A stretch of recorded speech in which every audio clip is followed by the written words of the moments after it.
Hello and welcome, ladies and gentlemen, to the Thursday Super Cup Series race at Homestead Miami Speedway. Of course, the Home Depot 250 we have in store for us here tonight. 167 laps of action at this true oval. A very unique mile and a half here on the NASCAR schedule. But, of course, before we get into too many of the details, my name is Brian Britt. I have Big Al in the booth with me here tonight. Of course, my partner in crime. I always love to call races here with you, Big Al. How are you this evening? What are you thinking about Homestead? Hey, doing pretty good today, Brian. And I'm actually thinking that I don't like Homestead. Homestead is not my track. That's all I got, man. Can't really, it's just like a golf course that you just can't, you know, I I hear you, just man. I can't. mean, some people they find this track very difficult. It's one of the difficult NASCAR tracks. I talk about that uniqueness. Well, it's uniquely difficult. I mean, it is probably the most difficult mile and a half there is when you really think about it. I mean, um, it's very hard to figure out exactly how to get around this place. And I think a lot of these drivers out here are going to have that same issue. Let's take a look now at the details of tonight's race. Of course, 167 laps here at Homestead. Stages are 35 and 75. Of course, 5 sets of tires, 4 actually down in the pits. Fuel window is 65 laps. And so definitely going to be a long one for these drivers to kind of figure out exactly what the track is going to behave like. Now, one thing about it as well, the official races this week have been a lot cooler. They have been on the edge of nighttime. This race is not that way. This race, of course, the session itself starts at 2:30 p.m., which that's late after that's afternoon. That means it is going to be hotter than the officials. So these guys are definitely going to have a curveball all served up and ready to be launched at them, and they're going to have to get used to it.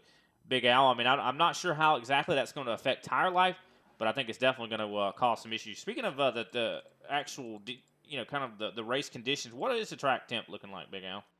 Looks like we got our track temp here today, Brian. We're sitting at 102 degrees on the ground with 81 degrees in the stands. We've got the winds out of the east at 8 miles an hour. So definitely some hot conditions. I know the official races have been about in the 80s. So over 10 or 15 degrees hotter could very well impact. And you see that wind is fluctuating quite a bit, up to 10 mile an hour right now.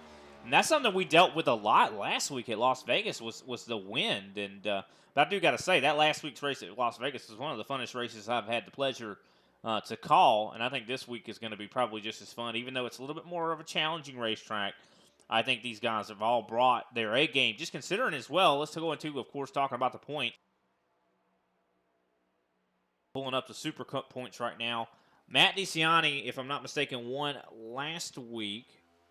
And, of course, is locked into the next round, into the round of 4. Of course, this race is, I do believe, second to the last playoff race until we get to the actual championship race. Next week is going to be Martinsville. The week after that is going to be Phoenix, and that is the championship race here for the Super Cup season. So the time is running out. The sand is running out of that hourglass. And, of course, let's take a look at it. Who is going to be in a must-win? Matt DeCiani, of course, locked in. He is good to go. Now, points-wise, Brandon Pasalakwa, 30 points above the cut line. He is looking really good when it comes to points. Patrick Gitter, of course, he's 15 above the cut line. A little bit more shaky, but still looking really good if he just performs well here tonight. Fourth place, Josh Schaffner, another one that he needs to perform well here, but he is in a comfortable position. Things could change, though, at this moment, because if Brian Johnson, Greg Wychynski, Chris Johnson, Randy Mullins, one of these drivers win this race, that puts Josh Schaffner on the outside looking in. Speaking of which, one driver that is in a must-win, Greg Wychynski talked to me a little bit before the race, and he told me he's not going to be here next week at Martinsville.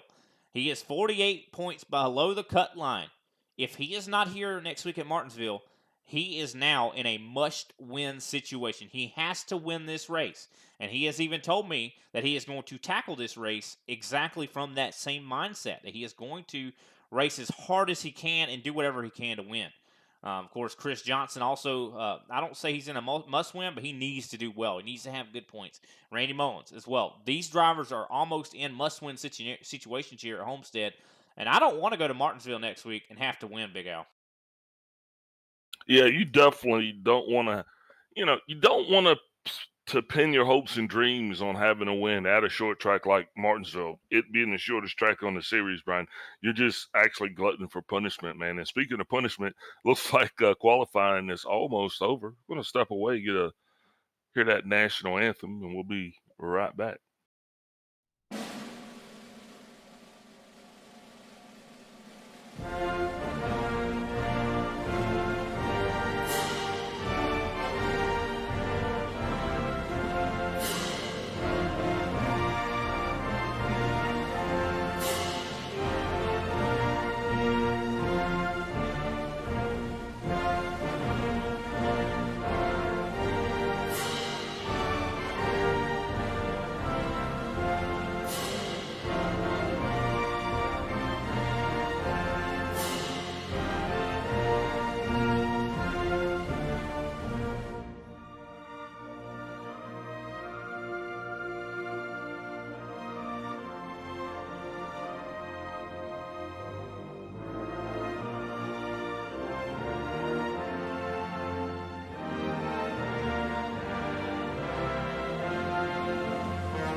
Race fans, it is time for those most famous words in motorsports.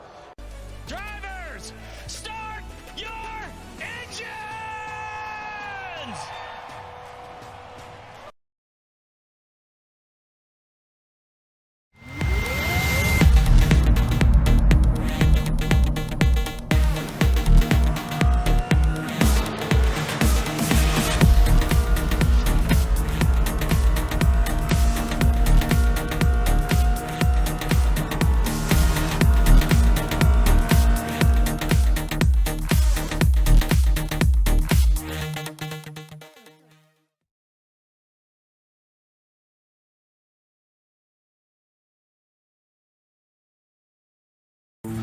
We decided it's time to put a different kind of power tool in your hands. Store Mode in the Home Depot app gives you in-store tools made to help you get more done. To guide you every step of the way and explore products quickly with the scan. That way you get the top brands at the best prices without missing a beat. It's made for doing. Download the Home Depot app and see how doers get more done.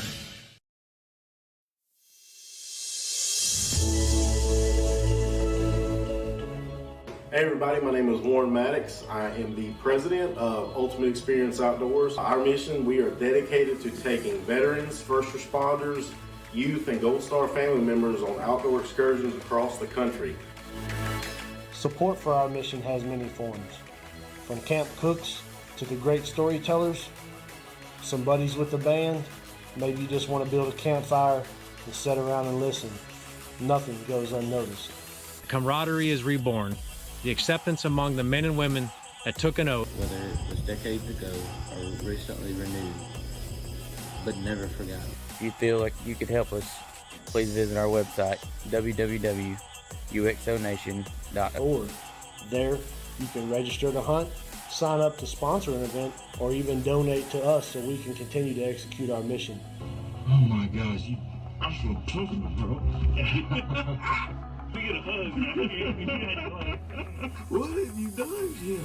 We need your help to hold the line once again.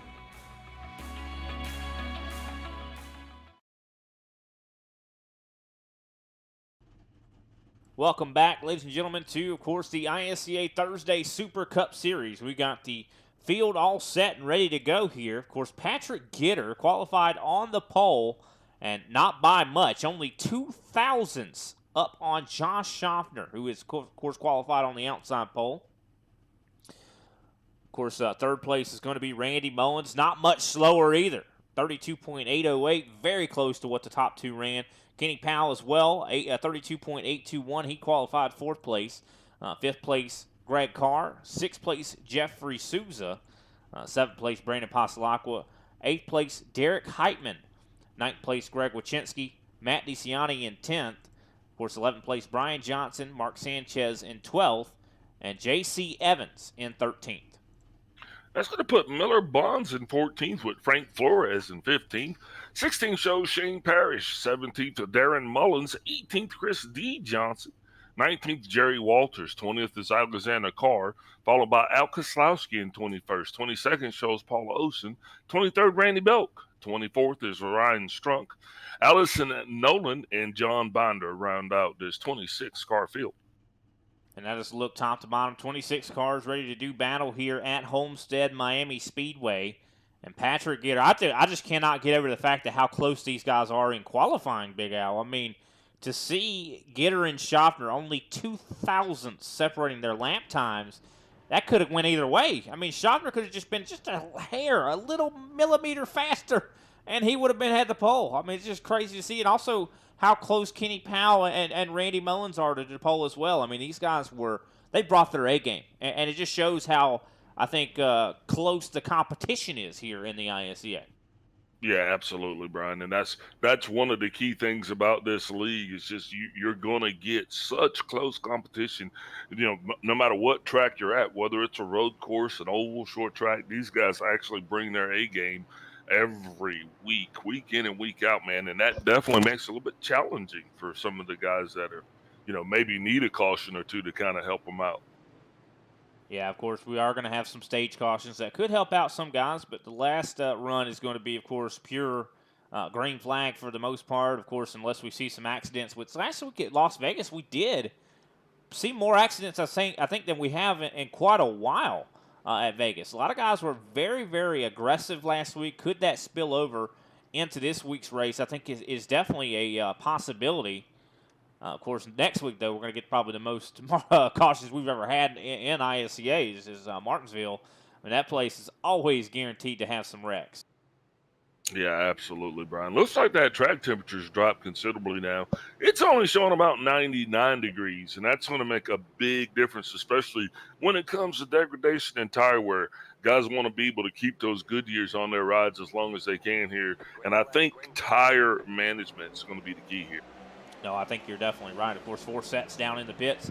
Green flag has waved here for the first time here in ISCA competition. Patrick Gitter leads them into turn 1. Josh Schaffner, though, running that middle groove. The middle groove is very fast on this short run here, but it looks like Schaffner not really wanting to overextend. One thing about these race cars, no matter what setup you're running, you do not want to drive it in too deep early into going. You definitely don't want to overheat. We see some problems from, I do believe, Greg Carr. Greg Wachinski also having big issues there as he slid up the racetrack. His wiggles actually caused a nice little shockwave throughout the force there. Yeah, you see him right there. Of course, he is in that must-win scenario. Not going to be here next week at, of course, Martinsville, so he's in the midst of battling, I do believe, with Miller Bonds for that 12th place position. As well as you see a little bit further back, I think that's the 99 of Chris Johnson as well in the fray. He's in somewhat of a must-do-well scenario. He has to do well, otherwise he is not going to be moving on to the Final Four. And I'm going to tell you, tracks like Homestead, what's going to happen is this field is going to get spread out, Brian.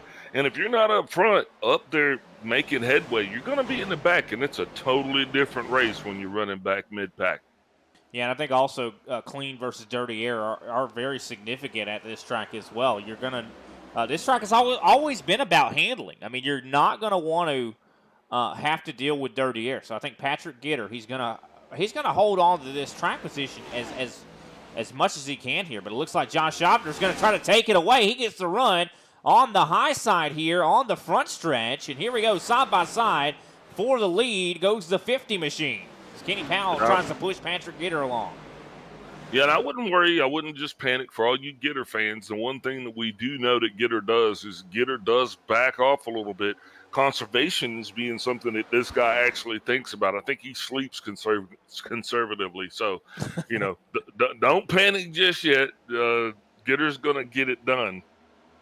And look at who's been making huge moves. Derek Heitman, who started, I do believe, in 9th place. He's already up into the top 5, sitting in 4th right now, trying to challenge for 3rd as Patrick Gitter starts to fall back. Now, this is kind of something we see from Schaffner a lot, though, that we've even interviewed him about it. He's even said that, that first run, I usually drive it as hard as I can to figure out exactly what the car is going to do. And I think that's exactly what he's doing here in Stage 1.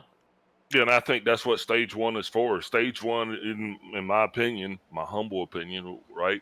You just come out here and you bang the doors off that thing, man. You get it out there and you push it hard so you can figure out what adjustments you need to make. Figure out how bad that thing is at the end of that run. It's not the longest run you're going to do, but definitely it's going to give you an idea where you need to be. Watching through the eyes, of course, Brandon Pasalacqua. And look at this run he's getting up to the back end of Derek Heitman. It almost ended up in an accident there with the big run he got on the exit, right? Yeah, you got Kenny Powell in the 24 car. He's down on the inside. Powell definitely wanting to rebound and have a better night than he had last Thursday night for sure. Last Thursday night, that 24 car found itself on behind the pit wall for a lot of the race, man. So I think Powell's definitely going to try to change his luck, if you will, especially seeing that he's out of the points running, just trying to actually just compete here and get a good, strong finish. I love this is very curious to see well, look at Pasalacqua. He's shifting. This is something I did not expect to see at this racetrack, is shifting. A lot of the other drivers I've been seeing have been just keeping it in 4th gear. They have that kind of gear ratio going, but it looks like he's got a little bit of a different gear ratio that is allowing him to shift down the 4th in the corners and allows him to get huge runs on the exit. Love what I'm seeing here from the 6th. Yeah, go Brandon. Those guys right there, he's with Paradigm, and those guys have definitely been bringing it week in and week out. They've been showing up to the racetrack, Brian, actually looking like they're trying to pick a fight, I guess you could say. And they're winning that fight, too. No, 100%. One driver I want to kind of point out is very different looking paint scheme on this race car is Matt DeCiani. Look at that. Look, I think he's got a Coca-Cola machine there. I don't know if that's in reference to possibly his teammate Michael Conti, who recently, of course, retired from the Coke Series. And I don't know if that's maybe possibly got some type of reference there. I'm not exactly sure. I hope we get the chance to ask him. Could be a tribute. Yeah. Well, I'll tell you, if DeCiani has a race here tonight like he usually does, we probably a pretty good chance we'll be able to talk to him at least throughout one of the stages or maybe at the end of this thing.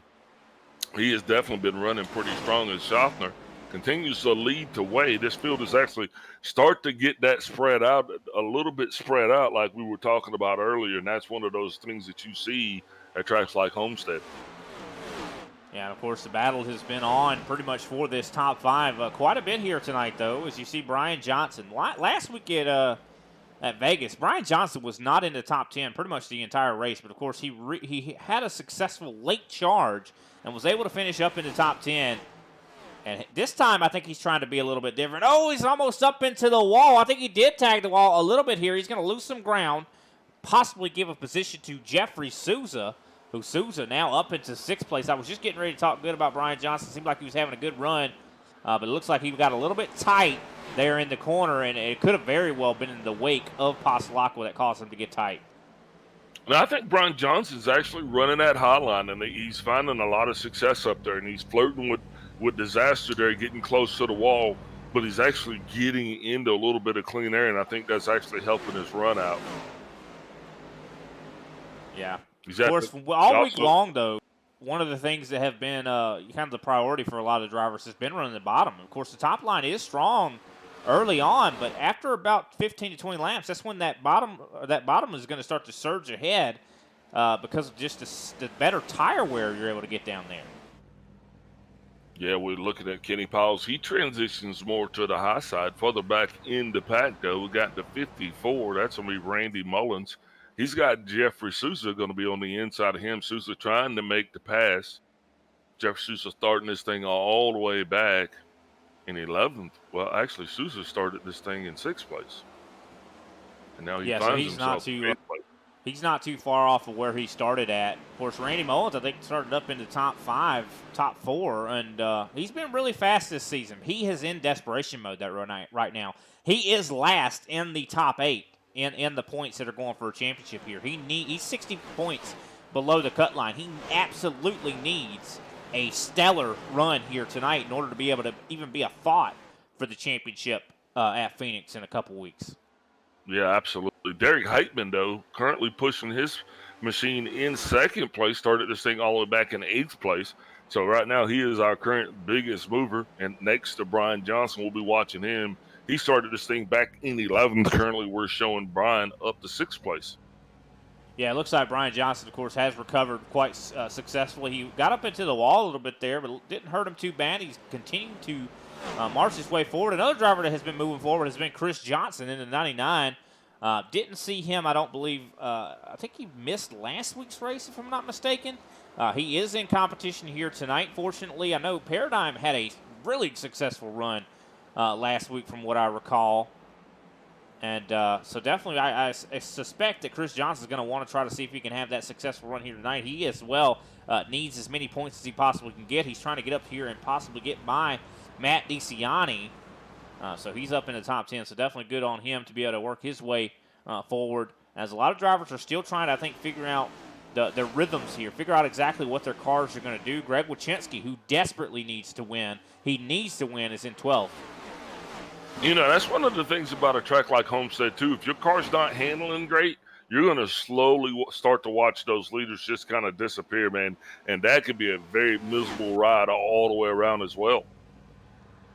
No, 100%. I mean, it could definitely be a very miserable ride. And you're gonna really want to work on that car, maybe make some adjustments to it, because this track definitely, I think, highlights handling issues and also highlights driver error as well. I mean, this is not an easy track. This is a driver's mile and a half, unlike what we saw. I mean, Vegas last week was sort of a driver's mile and a half, but this is a lot more of a unique place. That you think of an oval. This is a true oval, and there's not a whole lot of marks and reference points to really tell you exactly how to drive this place, and you just kind of have to figure it out and feel it out and figure out exactly which car is going to handle the best for you, because there's a lot of different ways to tackle this track.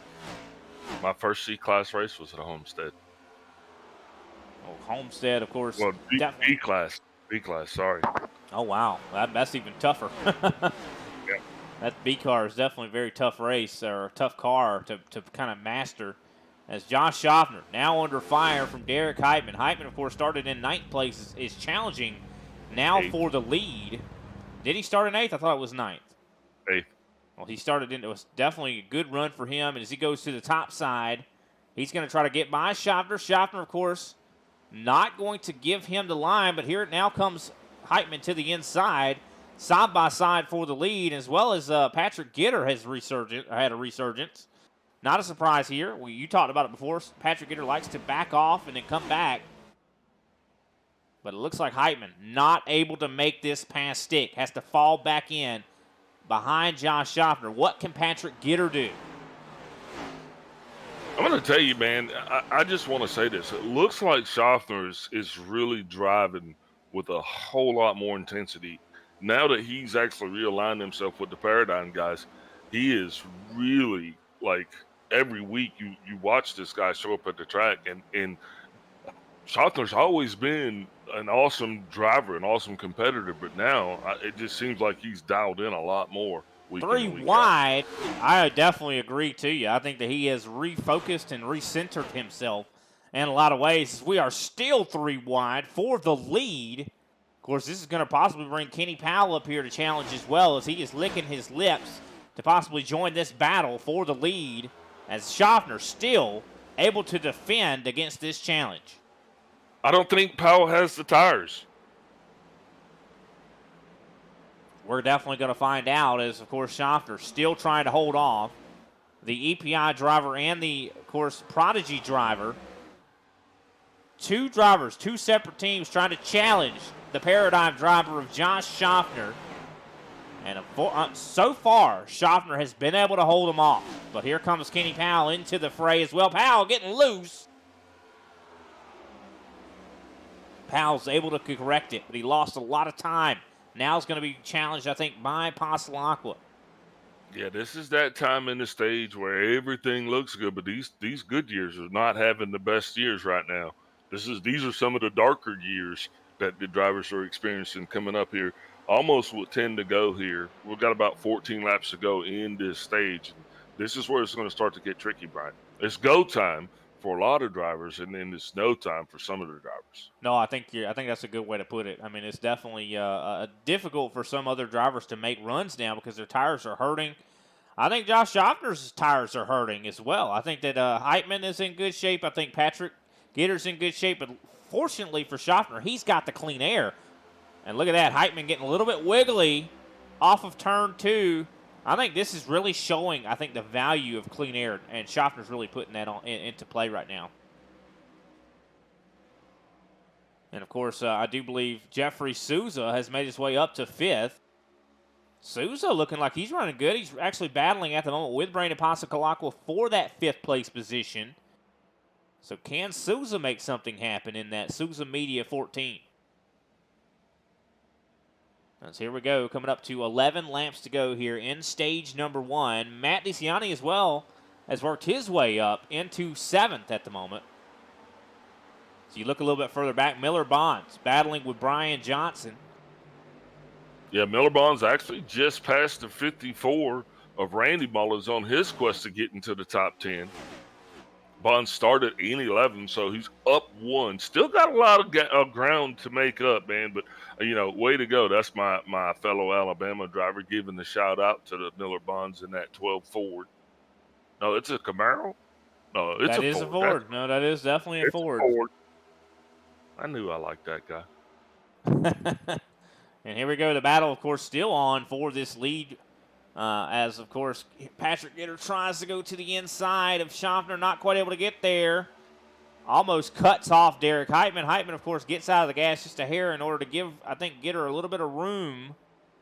As these guys are both trying to jump Josh Schaffner. Schaffner not having any of it, though, as we have come to 9 laps to go in stage number 1. The racing has been just nothing but intense up here towards the lead, but a lot more of it's been spreading out further you go back on. Yeah, but, 3 wide for the lead here on lap, 22. That was about as awesome as you're going to get at any racetrack. Very much now, so. A lot of shuffling going on there. As Patrick Gitter now gets around Josh Schaffner's going to put himself up front right now for the lead. I'm surprised he got that pass completed. I think he definitely pushed a little hard to get by Schaffner, and just you could tell that now Gitter has reclaimed the lead. I thought for a second that Schaffner was going to be able to get back to his side, but unfortunately Schaffner did not have the resources, I do believe, to be able to continue to battle the 21. The 21 very good at saving tires and is doing exactly what he's known for right now. Of course, he's going to be trying to win his way in to the Final Four here tonight. I don't think he's really got to win his way in, though. I mean, Patrick Gitter's just been so consistent all season. Yeah, definitely. I mean, he's on a little bit of a different maintenance plan than some of these other guys. Just saying, 100%. As we see Matt DeCiani, another of the EPI drivers, really driving his way forward. Wow, I just noticed that Gitter is now sub 7K on his I rating. Wow, that's just depressing. Yeah, he might have came into this race with a little bit more to prove. So that is somewhat depressing. I'm wondering where that came from. Maybe some bad races here in the officials to where he got wrecked. One thing when you get up there to that level, of course, I've never been that high of I rating, but I know people that have been up that high.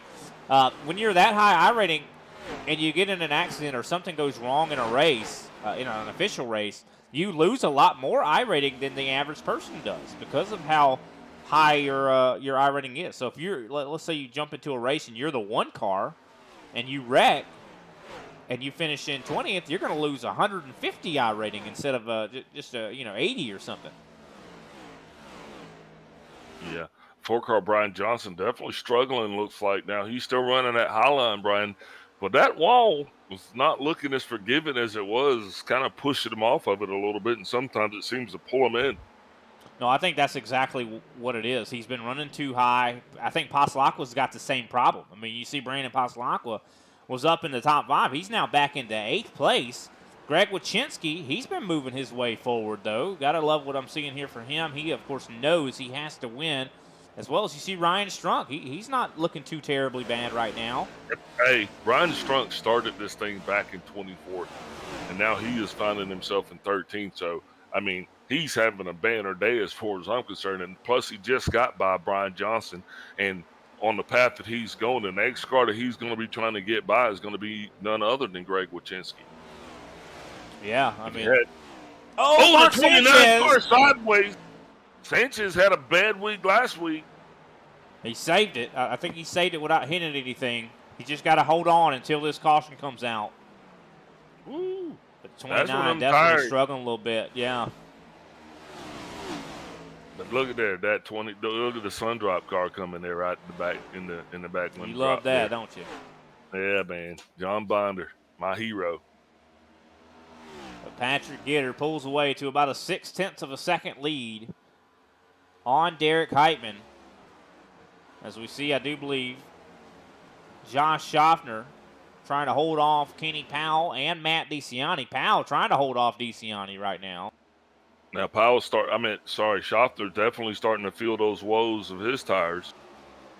Yeah, I think he just pushed it a little too hard. And I think he knew exactly what he was doing. He was trying to see exactly what the tire wear was going to be like when he pushed it. Oh, man, big shove from the 4 to the 5.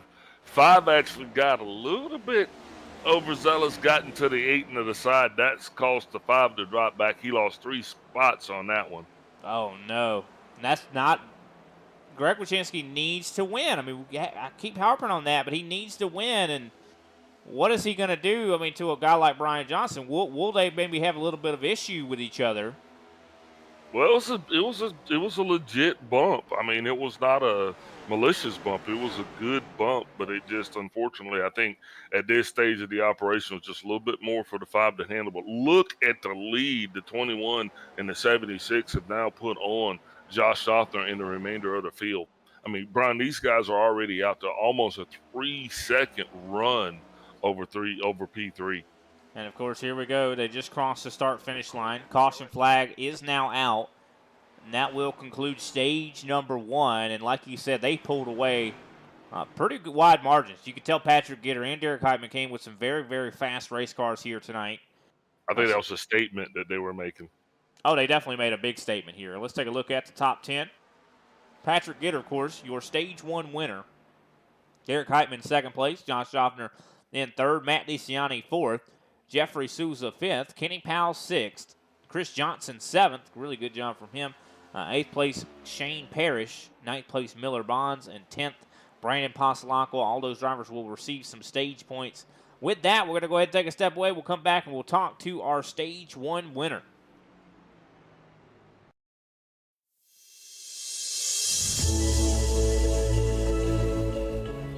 Hey everybody, my name is Warren Maddox. I am the president of Ultimate Experience Outdoors. Our mission, we are dedicated to taking veterans, first responders, youth, and Gold Star family members on outdoor excursions across the country. Support for our mission has many forms. From camp cooks to the great storytellers, some buddies with the band, maybe you just want to build a campfire and sit around and listen. Nothing goes unnoticed. Camaraderie is reborn. The acceptance among the men and women that took an oath. Whether it was decades ago or recently renewed, but never forgotten. If you feel like you could help us, please visit our website, www.uxonation.org. There, you can register to hunt, sign up to sponsor an event, or even donate to us so we can continue to execute our mission. Oh my gosh, I feel talking, bro. We get a hug, man. What have you done, Jim? We need your help to hold the line once again.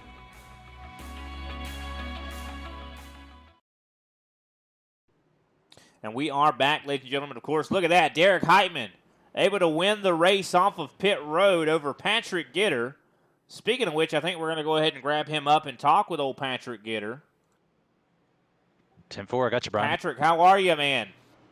Man, I'm doing all right. Back in the saddle this week after missing ISCA last Thursday. Car feels good, man. We've been working on it all week, trying to really get it dialed in. So feels good for now. A little bit of a shorter stage there, 35 laps. So just trying to see what this thing's going to do once we get into some of these longer runs, second half of the race.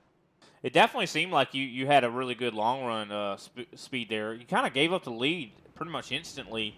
Was that a kind of according to plan? You were like you didn't really want to drive it too hard. I was surprised because I thought clean air was going to be more valuable. Yeah, I think for me there's just a certain pace that I wanted to hit, and I just wasn't comfortable pushing it much harder than that early. So I was like, all right, well, let's if you guys go and we'll see if we can make it up. So it just kind of worked out that way. Well, it definitely seemed like it did. Good points for you. Glad to have you back. Of course, didn't seem like it put you in too terribly of a position missing last week. So we'll have to see if maybe you'll be able to win your way into the Final Four here. Championships on the line here very soon. Who can we give a shout out to before we let you get back to it? Yeah, just got to shout out EPI and Team Conti for helping us out this week. Got to shout out C12 Design Shop, Martin PC, then obviously you guys up in the booth, and Kenny for running the league for us. We appreciate it. All right. Well, thanks for your time, Patrick. We'll see you later. Good luck to you. 10-4, guys. All righty. That was Patrick Gitter, of course, driver of the 21 Machine, RaceCPI.com. Definitely fantastic run from him. What you got to say, Big Al? Sound like you got a thought trying to get out. Lights off on the pace car. We're on the back end and 1 the green, and we're still not doubled up. Now, this is curious. We are single file right now. Why is that? Maybe something with the setting up of the session here has caused us to start single file. This is definitely a first, I think, in quite some time. I haven't been able to see a single file start. This is an Indy race? It seems like, yes, that is kind of what you do in any race. And, of course, in also the older style NASCAR, they used to start single file as well. But this is going to definitely be a curious way to do this. It could provoke even more aggression from some drivers because they know that they won't have as many opportunities to pass on the restart. We're definitely going to have to figure it out because I don't believe it was intended. It might have had to been intended because first and second were single file as well. So I just don't know, Brian. They keep us in the dark up here, man.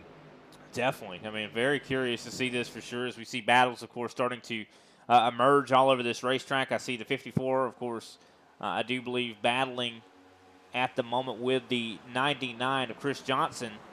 So guys still battling, even though we had a single file start, they're definitely still battling. I love the new paint scheme for the 66 of Paris. I was wondering who that was. I love that green. Loving, we got a bunch of different paint schemes out here tonight. They're trying to throw us a bunch of loops or a bunch of curveballs out here. Yeah. Miller Bond's not having the car handling the way I think that he probably would prefer. He definitely seems to be struggling just a little bit as he is kind of camping out in the middle of the field, currently being shown in 10th place. But here comes Ryan Strunk, high around the outside. Now, Strunk has been one of the biggest movers. You've mentioned that as well. I mean, he started in 20 what now, 22nd? 24th. 24th. I mean, that is almost last place. And he is already up in the top 10, I do believe, or coming up on the top 10. He's in 12th at the moment. And he's getting by Brandon Pasalacqua. Pasalacqua is going backwards right now. Started up in, I do believe, the top 5. It is now falling backwards. What is going on with the 6? I don't know, man. Maybe it's his shift. I mean, we did see him shifting earlier, and I'm wondering if that might be hurting him in some regards. As, of course, Derek Heitman leads the way. He's got about a 0.2 of a second lead on Josh Schaffner. Schaffner just passed Patrick Gitter. And Schaffner, of course, going to see if he could possibly work his way up to the 76, as well as Jeffrey Souza. I'll tell you, this is one of the best races I've seen Souza so far this season. I know he's been somewhat of a part-timer in the ISCA, and I'll tell you, I'm used to seeing Souza being very successful, but it seems like lately he has not been as successful as I expected him to be. I mean, I remember back in the day when Triad was a big thing on the ISCA, they used to dominate the show. Yeah, you know, I'm feeling what you're saying, Brian. I'm definitely subscribed to that same channel because this was a guy who usually would come in here and he's in leagues now where he's still building the setup. So, yeah, see him a little bit on the struggle bus, that could be a little concerning. Yeah, but I mean, I think, we'll see. He's doing good tonight. He's looking really good. I mean, I think that 14 unloaded with a very fast race car. Gotta love Kenny Powell's numbers, of course, pink numbers. You also see the pink race car of Jeffrey Souza. Of course, that is, I do believe, a reference in honor, of course, Breast Cancer Awareness Month. So definitely love to see that for sure. I know a lot of women have struggled with that, and the awareness needs to be higher. For people to go get their, their breasts checked and things like that. Even men get it. It's rare, but it still happens. I've had to have a lump removed from my breast. Well, that's definitely interesting to know. But, I mean, it's definitely a serious topic. I know a lot of people like to probably poke fun at it, but breast cancer takes a lot of women's lives and men. Yeah, it's the #1 killer, isn't it, for women? For sure. So definitely love to see a lot of these guys, that meaning something to them out here. As here comes Randy Mullins. Now, Mullins is last in the points right now. He is desperate to make some moves here. And, of course, he is just driven by Patrick Gitter. This is Patrick Gitter, I think, the furthest he's been here. It looks like Gitter, though, even though Randy Mullins kind of did a little bit of a slide job there, and I don't think Patrick Gitter was having any of it. Because Mullins almost had worked his way up into the top 5, but almost got shoved out of the way there by the 21. Yeah, that's what you call a bull. 100%. It's Mullins is a bull too. He's just a smaller bull.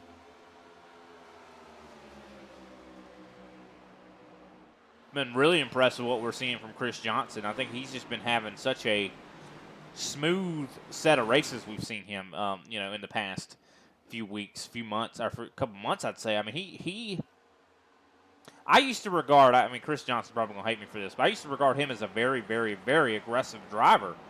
But something has changed since the paradigm, kind of the shift there. That's kind of wordplay, paradigm shift. But, I mean, it really has. Since he's, switched and has kind of changed, something about his driving style has smoothed out a lot. I mean, he just seems like he is a lot more consistent. Yeah, definitely. I mean, it's noticeable. It very much is. But here we go. Of course, coming up, I do believe, to 25 laps to go here in stage number 2. The race has definitely been flying right on by. Derek Heitman right now in control. Has his lion's share of the clean air. Of course, Josh Schaffner riding right around the bottom side. Followed right behind by Kenny Powell. Of course, Jeffrey Souza's right behind them as well. Do we see Patrick Gitter possibly resurge here? We saw later in the runs. That's when he started to get faster. When does he hit the go button?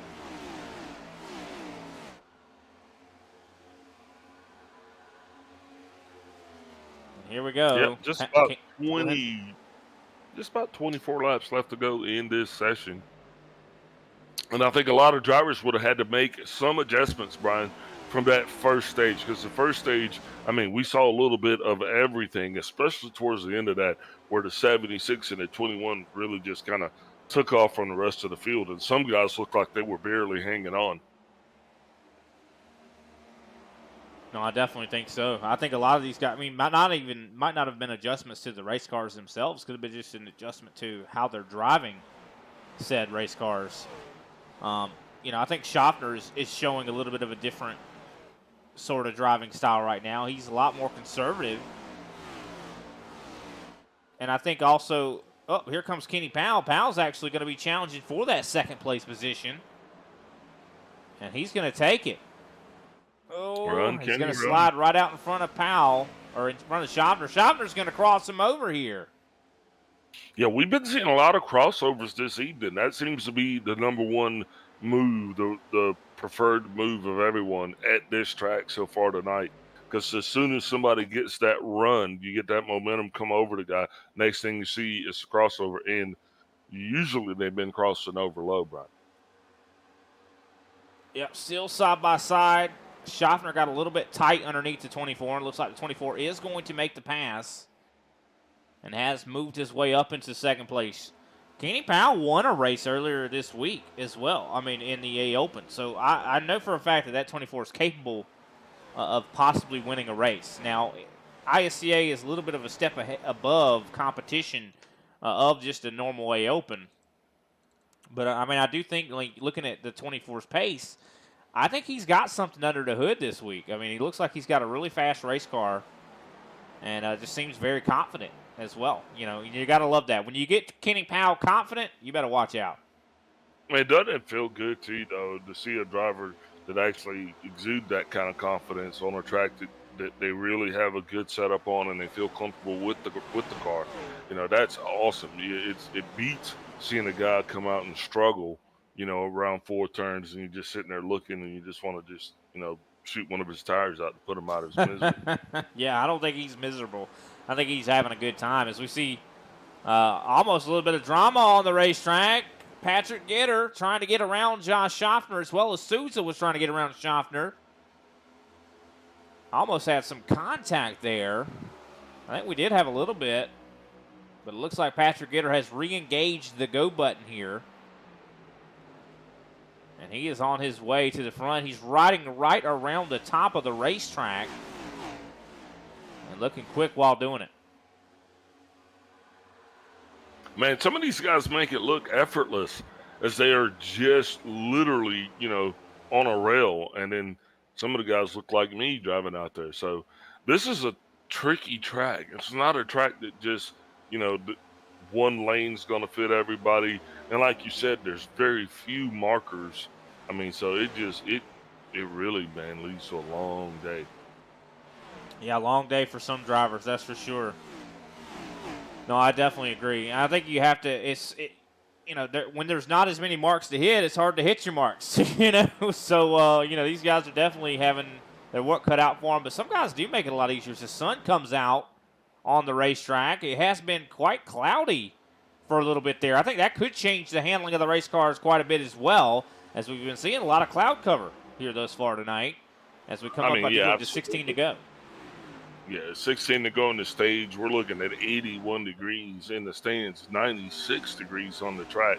And you put that up to we were over 120 degrees at qualifying. So, a lot of things have changed. Yeah, and what I'm noticing as well, in 1 and 2, there's shade on the racetrack, and 3 and 4, and of course the front stretch and back stretch, there is sunshine. So that also causes more variables, makes it a little bit difficult to handle that race car on certain portions of the track. As you can see, these guys entering 1 and 2, and of course looks like I think the sun has even come out over here as well. So the sun is now out on every portion of this racetrack as Jeffrey Souza and Josh Schaffner still battle for the 4th place position. This has brought Randy Mullins and Matt DeCiani into the fray. As Derek Hyman still out front, as now 15 laps to go. Powell, of course, is about 8/10 back. Patrick Gitter, he's about 8/10 back from Kenny Powell at the moment as well. As they still battle for 4. These guys have not rested. Jeffrey Souza and Josh Schaffner probably tired of seeing each other right now. Yeah. Souza, of course, on the bottom side, probably not burning his tires up near as much, but very difficult to pass someone on the bottom on this racetrack. And it looks like he has finally gotten that 4th place position secured. I'm sure that Josh Schaffner probably getting a little bit heated. Like, man, why are you racing me so hard? You're not even in the points. But still, these guys have they can do it. We talk about it all the time. Go ahead, Big Al. Yeah, we've been talking about that. That's one of the things that we've been talking about since the playoffs started. Non-playoff drivers and their right to race, so to speak. And yeah, man, all the way, I say get it. And I'll tell you, I gotta show my admiration here of Ryan Strunk. Really fast tonight. Really liking what I'm seeing from him. He is up in the top 10 now Started in 24th. We've said this multiple times, but I mean, he is now up in the top 10, 9th place, battling with Miller Bonds. I mean, usually I'm worried about the 77's long run speed, but it looks like he's got long run speed here tonight. As there goes Bonds to the inside, though. One driver that doesn't seem to have as much long run speed as I thought they should is Shane Parrish. Usually I expect that he has got a lot of speed, but it doesn't seem like he is quite as good at this racetrack as he is others. Yeah, actually, we hadn't talked a lot about Shane Parrish this evening.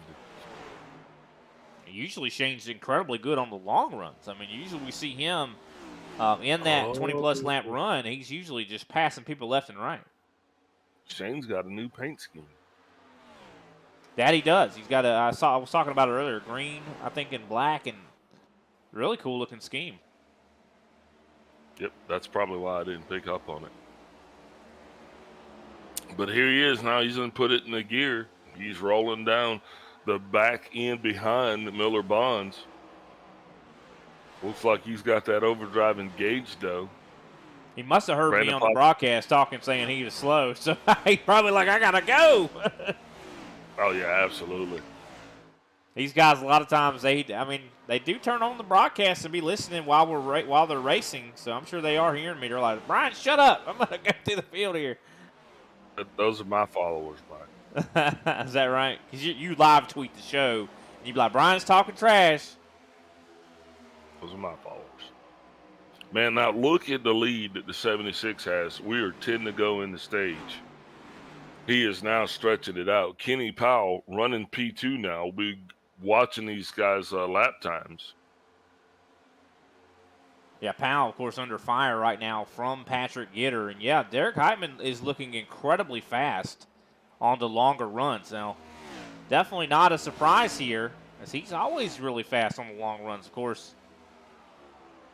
So he could come out here and you know, like I said before, some drivers need to win this race. If Derek Heitman comes out here and wins, that pretty much disqualifies Greg Wyszynski from being in the Final Four. Well, Gitter just got underneath Powell, and those two are actually still battling back and forth. Oh, Gitter getting a little bit wiggly there, touching a little bit of the bottom. That absolute bottom. If you touch a tire there on that white line, it is going to get loose. And I think we just saw exactly that from the 21. Of course, he is still able to stay side by side with Kenny Powell, and because they're battling, this has now gotten Derek Heitman up to almost 2 seconds. As now here comes Gitter. I think he has gotten the pass completed. Yeah, Heitman definitely enjoying the run that he is having, as well as the relief that he got as a result of those two drivers battling head-to-head like that. He has actually pulled himself all the way out to a 2-second lead over second place. No, he's been looking fantastic, and got to give him a lot of credit. I mean, he's definitely a very fast driver, and I love the mission that those Prodigy guys are on as well when it comes to no kid hungry. I do believe it is. It's like to where they're feeding hungry children, and so great charity. You love to see stuff like that. You know, there's a lot of people out there that a lot of children that are suffering from starvation and things like that, and for that team to have taken on such a cool sponsor is fantastic to me. I think that's a great idea, and really love that. And for him to come out here and lead some laps and possibly win a race, and also promoting that charity, you love it. You can't hate on that at all, you know.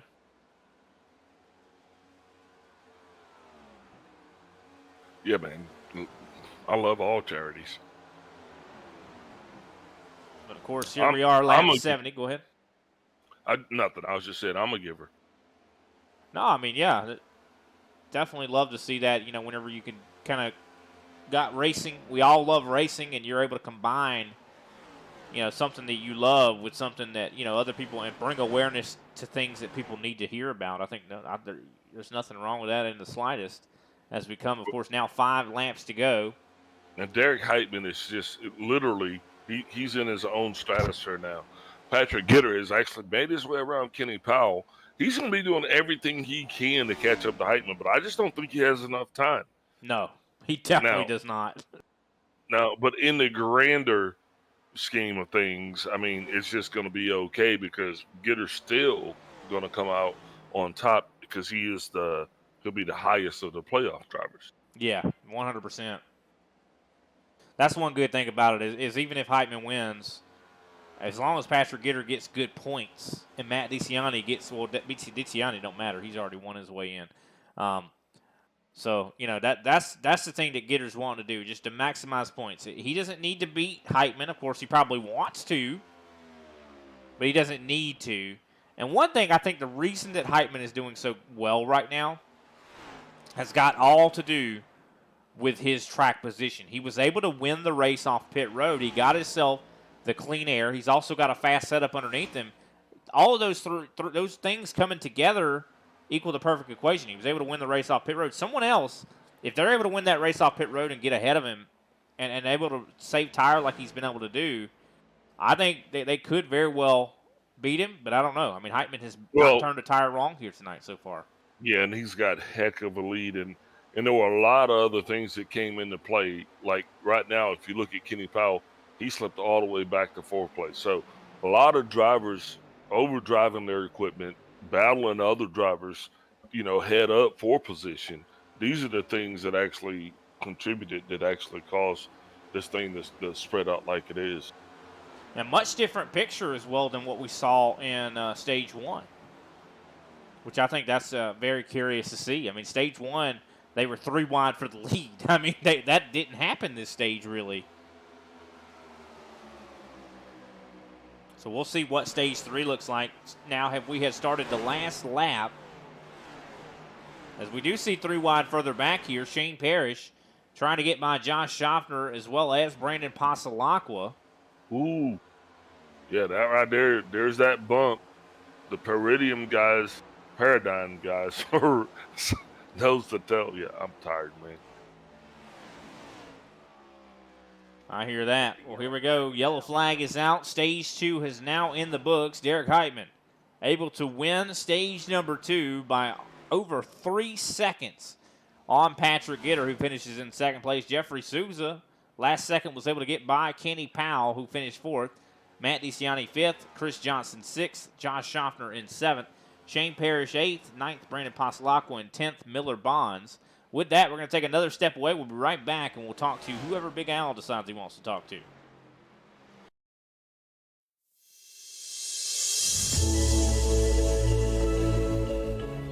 Hey everybody, my name is Warren Maddox. I am the president of Ultimate Experience Outdoors. Our mission, we are dedicated to taking veterans, first responders, youth, and Gold Star family members on outdoor excursions across the country.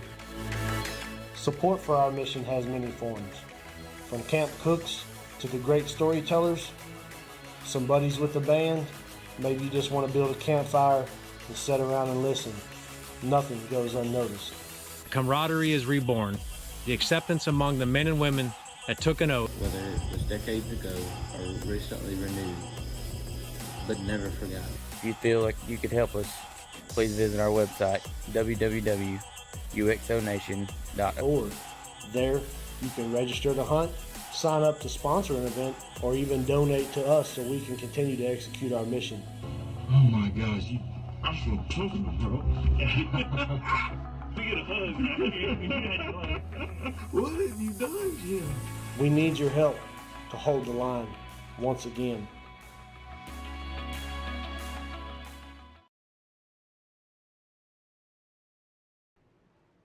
And we are back, ladies and gentlemen. Just saw, I think, Al Kozlowski just had an issue, I think, getting to pit road. I think he spun the tires a little bit.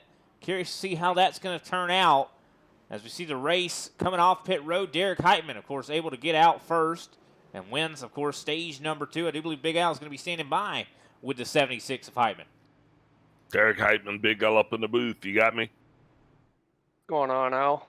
Hey, look, we keep doing this, man. It seems like you're always winning stage 2, and I always talk to you. So, talk us through it tonight. How's it going down there, man? Is this thing? Is it exciting? Is it boring? I mean, you were not in traffic at all, as you almost had a 3-second lead over the field. You came across there for your stage 2 win. Yeah, I'm just honestly feel like I'm just running my pace, doing what I got to do to take care of the tires and maintain lap time I really botched it up in qualifying. I feel like I could have had a pole or at least started on the front row.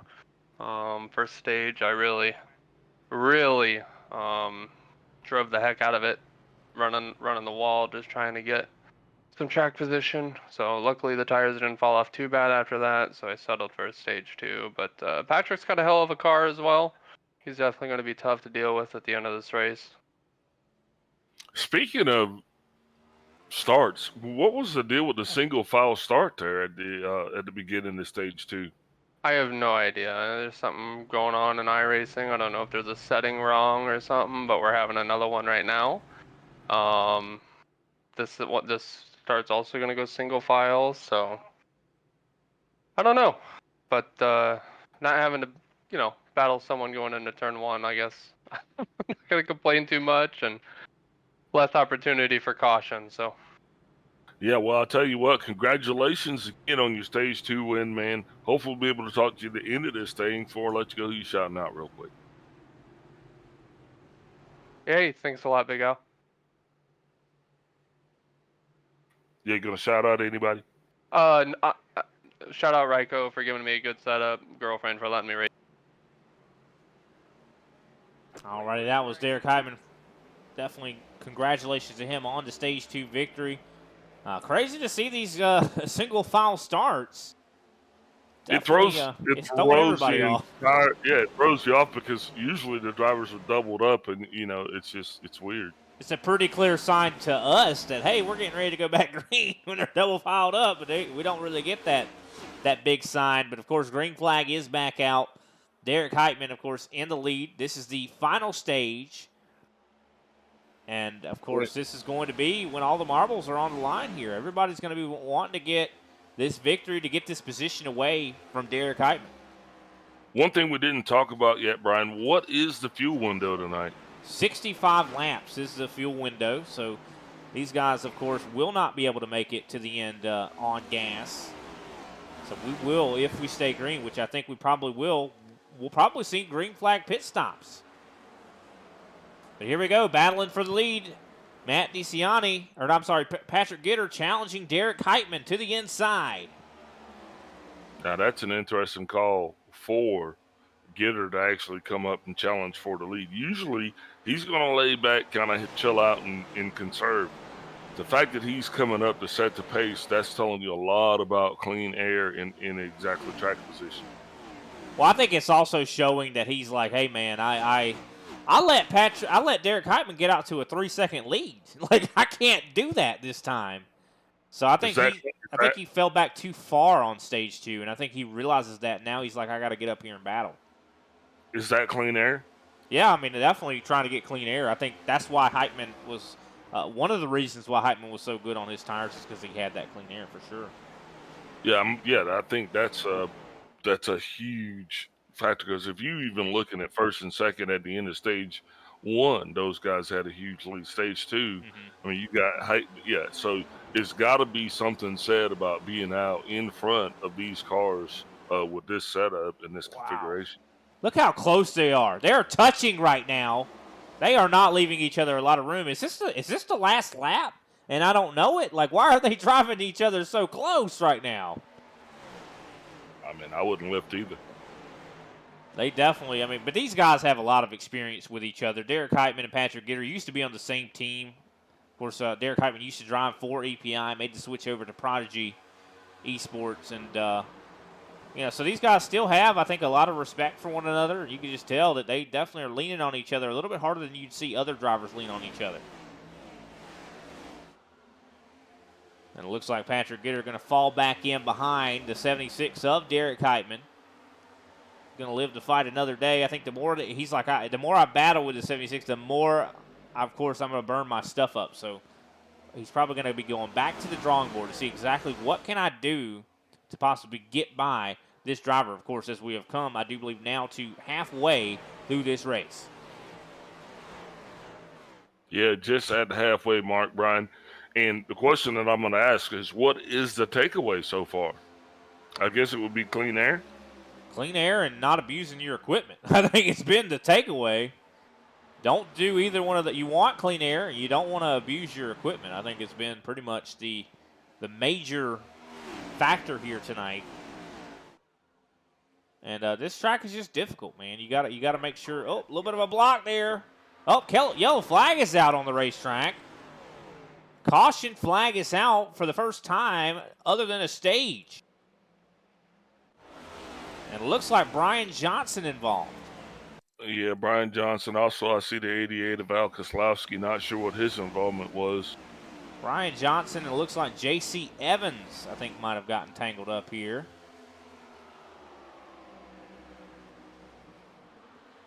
You see Evans, of course, following behind the 4 machine, comes up, just gives a little tap to the back of the 4. And I think this probably might have been what causes the caution here. And luckily, no one else really getting involved here. You said the 88 might have had some type of issue. Don't see anything for the 88.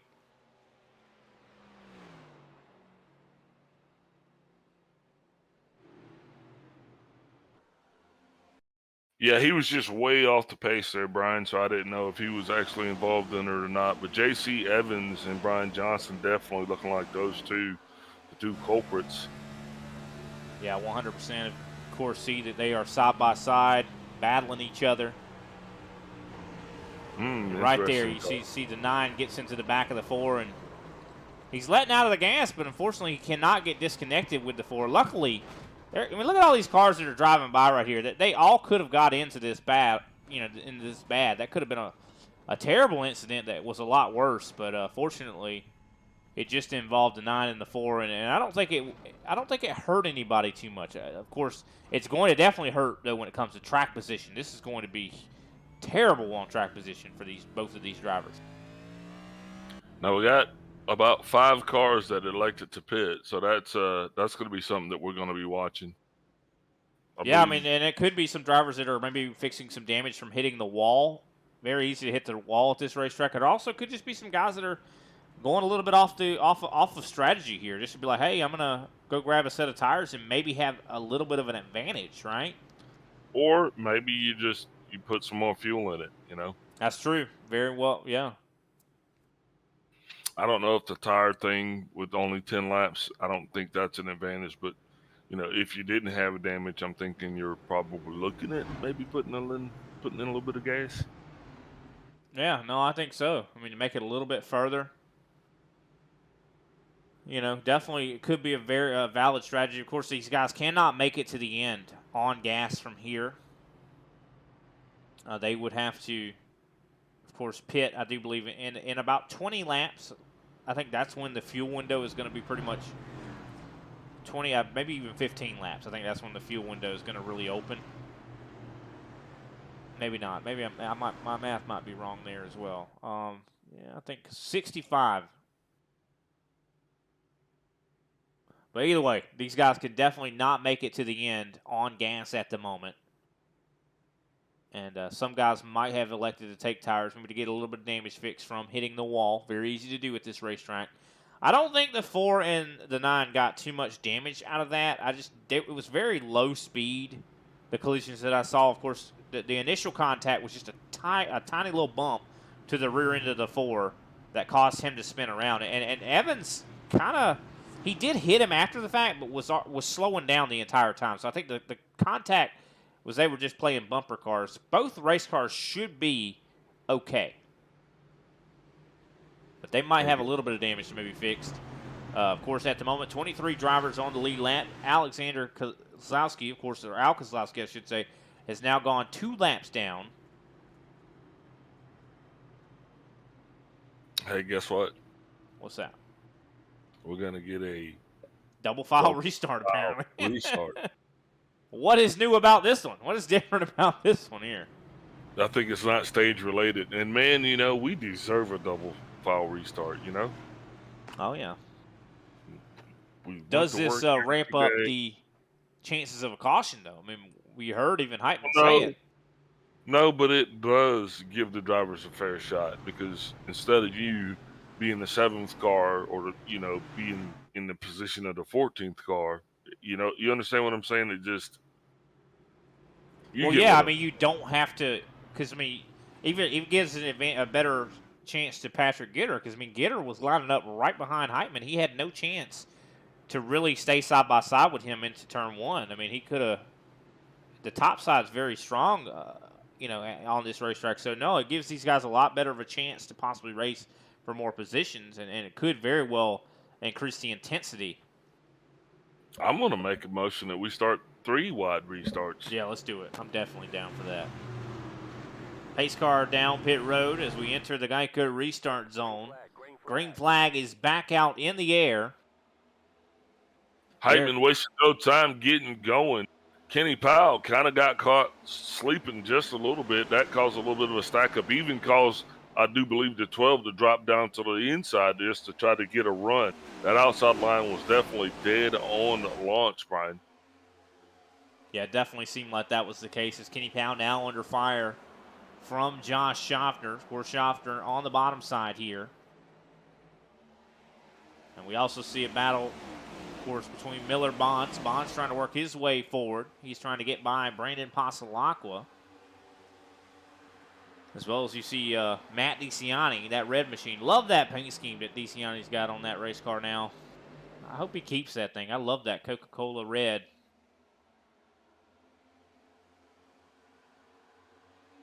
Of course, Kenny Powell was able to defend Josh Schaffner from taking that 4th place position. Now Powell going to line himself up to possibly try to attack Jeffrey Souza. As well, battle for the lead. Here comes Patrick Gitter on the high side of Derek Heitman. I think the 21 is done playing games here, all the way to the top of the fence here, challenging for the lead.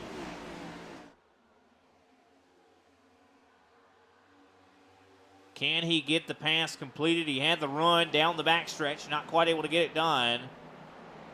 As here he comes, really good run through the center of 3 and 4, and he is going to make the pass. Patrick Gitter back to the lead.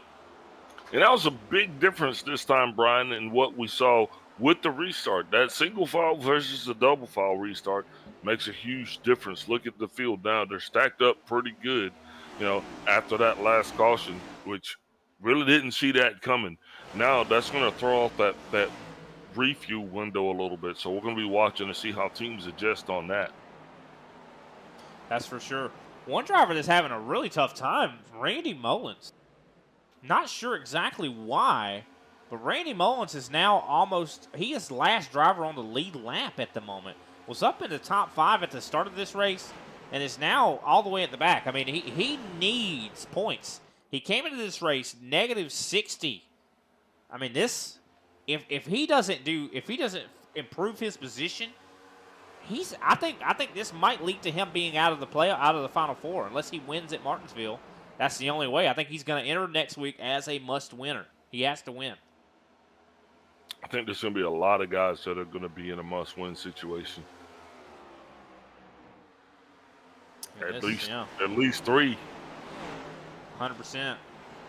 I mean, it's definitely just not been some of these drivers' day here at Homestead. I mean, this is a tough track. I mean, this used to be the site of the championship race. And for good reason. I mean, this place is very unique. It's very difficult when it comes to mile and a half, since it is a driver's track. Yeah, it's not an easy track. It looks easy. It's like a big open oval with 3 wide for the lead, but no, it's just not. It's complex. It's like a short track mile and a half. That's a lot of people refer to it as that. It's like a short track at a mile and a half. As here we go, side by side for the lead once again. Derek Heitman to the inside. Can he get the lead back from the 21? Can someone else take it from him? They're not fighting for the lead. They're fighting for clean air. 100%. They're fighting for a valuable resource. Can Jeffrey Souza make something happen? Souza has been fast all race long. Can he get into clean air? And what would that car do? And you notice Souza not trying to give either one of those two an advantage, as he is kind of staying in the middle, not following either driver, so negating the draft, really. Yeah, no, that's a good point. Very good observation there. As we come up to, a little bit of a block there. Kenny Powell blocking, I believe, Schaffner. Powell not trying to give his ex-teammate any room here. That's his ex. Us broadcasters, we got to turn up the drama a little bit. Jeffrey Sousa getting loose. I got to turn up the drama. Maybe not you, but I do. You can say whatever you want to say, but they're exes for a reason, right? Miller Bonds making a big run on the high side. Miller Bonds has been slowly but surely inching his way closer to the front here. He's now in 7th place. Also another driver. Yeah, I was just getting ready to say, Ryan Strunk. Oh, he's all over the rear end of the 20, or 12, I should say. Ryan Strunk has looked fantastic here today. As Bonds throws a little bit of a block, could they get physical? Well, these two guys have been running right with each other for the majority of the evening, as Strunk does give a little bit of a love tap to the 12. I don't know. I think that was a showing my displeasure tap. I think he was like, hey, man, I don't like the way you've been racing me. And here comes Strunk to the inside of the 12 machine.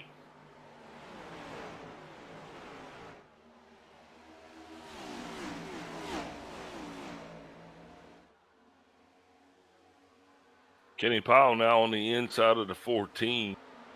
This battle right here is going to be for 3rd place. Jeffrey Sousa has been trying to hold off Powell for a while, but looks like Powell is going to be held off yet again. Yeah, Kenny Powell's definitely been very fast here. It's just so difficult to pass at this racetrack. I think to be honest, if it goes green and it stays green, I think the passing that's going to be done is going to be on pit road. With how much the tires are wearing at this track, you're going to want to do your passing on pit road to try to get out there, get that tire advantage, right? Absolutely.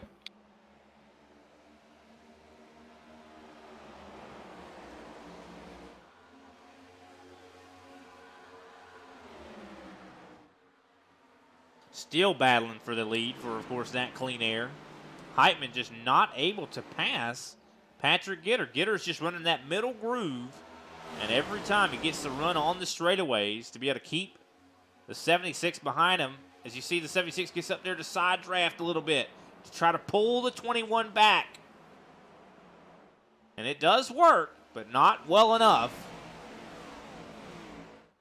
You can tell they're racing so hard right now. These guys are not playing. I mean, they have been literally going side by side, I mean, for the majority of the contest. Even going 3 wide right there for a while once Heitman was up there. Wait, and it looks like he's gotten it. He got clear, but unfortunately Patrick Gitter had such a run, I think Heitman did not want a chance getting bumped. This is definitely a track you can push someone into the corner faster than you want to go. Faster than they want to go, I should say. And I think that's exactly what Gitter was getting ready to do. And I think Heitman saw it coming.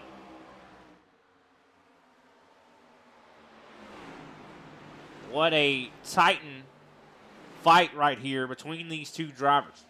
Both of them, two of the best drivers that have ever graced the ISCA race circuit.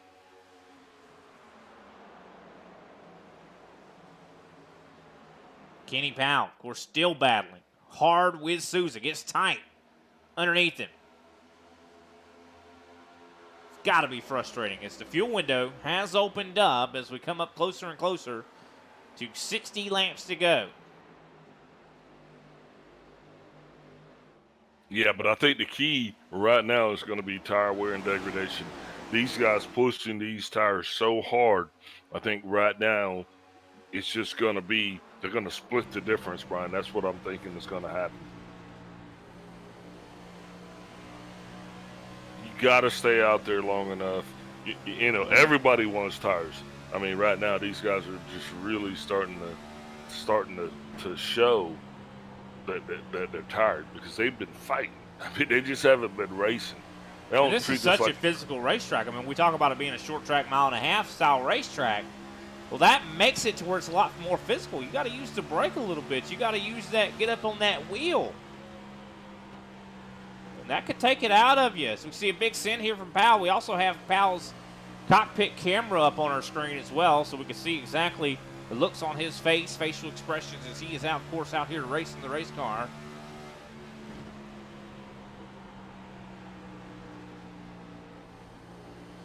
Such a unique view we have here to be able to have some of our drivers having webcams. Oh, and look at that. Souza getting loose off the corner, as well as Patrick Gitter. This opens the door for the 24. So I'm wondering, is the 21, is his car handling like it is because he's been battling so hard? Ooh, Kenny Powell getting a little bit loose. He got up into the wall a little bit there for sure. No, I think I think it could very well be the case. I mean, we saw Gitter was running that middle to top line as he was trying to defend against Heitman. I think that hurt his tires. I think 100%. I think he hurt his tires. As Kenny Powell has taken over that third place position. Man, I'll tell you, the 24 is handling so good here tonight. Ooh, really? I think he's doing fantastic. Even though he did get a little bit close to that wall, I mean, he's been able to battle with every.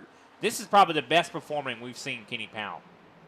Yeah, he is, but I think this is that point where his car kind of starts to fade a little bit, and it causes him to drop back. These guys have been running consistently fast, Brian. That's the one thing. They've been running super hard, and we've seen the 76 and the 21 at this stage. It's 32. Remember, the first stage was 36, and they were doing the same thing about the last 4 laps. So here they are. This is the time where everybody else's cars start to really start to get tight, and these guys just start to just drift on off into the sunset. I don't know if Gitter's going to be able to do that again, though, because, I mean, I think he overextended himself a little bit there. Matt DeCiani, though, is really coming into his own. He just got by Josh Schaffner up into the top 5. DeCiani, I think, has been really good on the long runs here, so I suspect he might come up in here and play for the top 3 as well.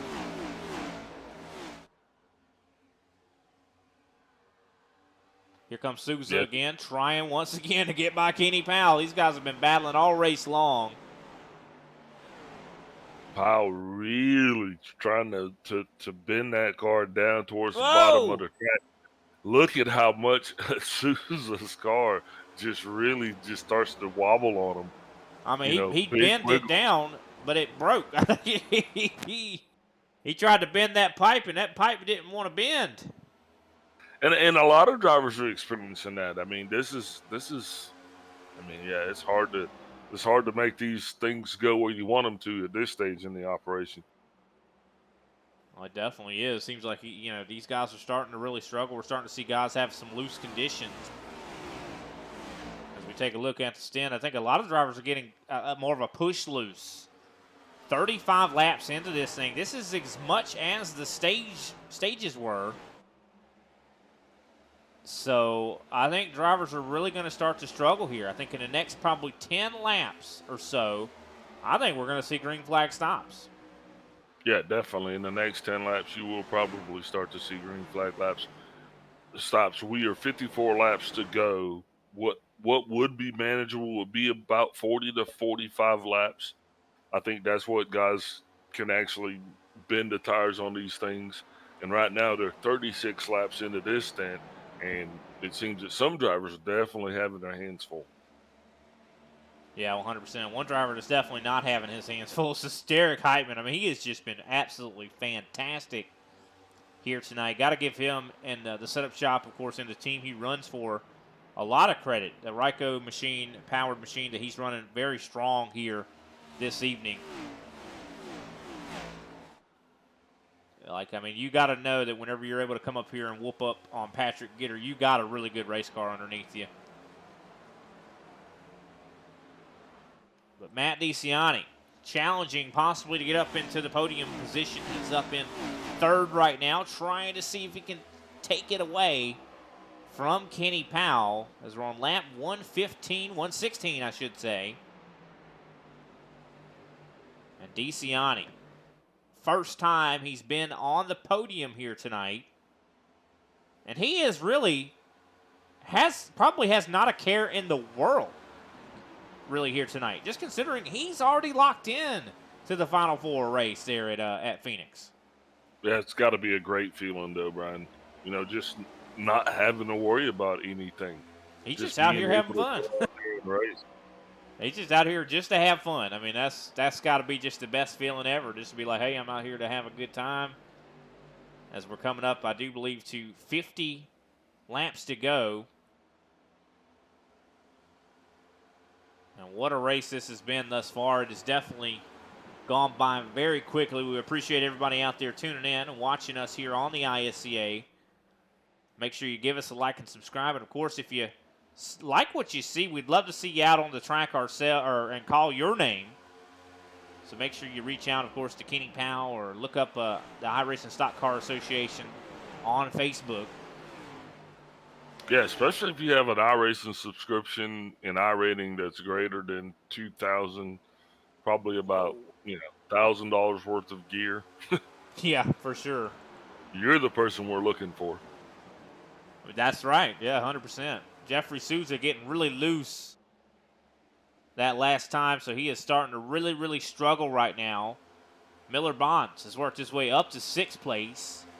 Of course, he is in the midst of a battle with him and Brandon Pasalacqua. Looks like green flag pit stops are underway. We got the 5, the 4, and the 88 all down on pit road at this time. Of course, Wachinski now just coming off of pit road, so he just completed his stop. And, of course, we see Brian Johnson is on pit road at the moment. And he is, he is having extended repairs.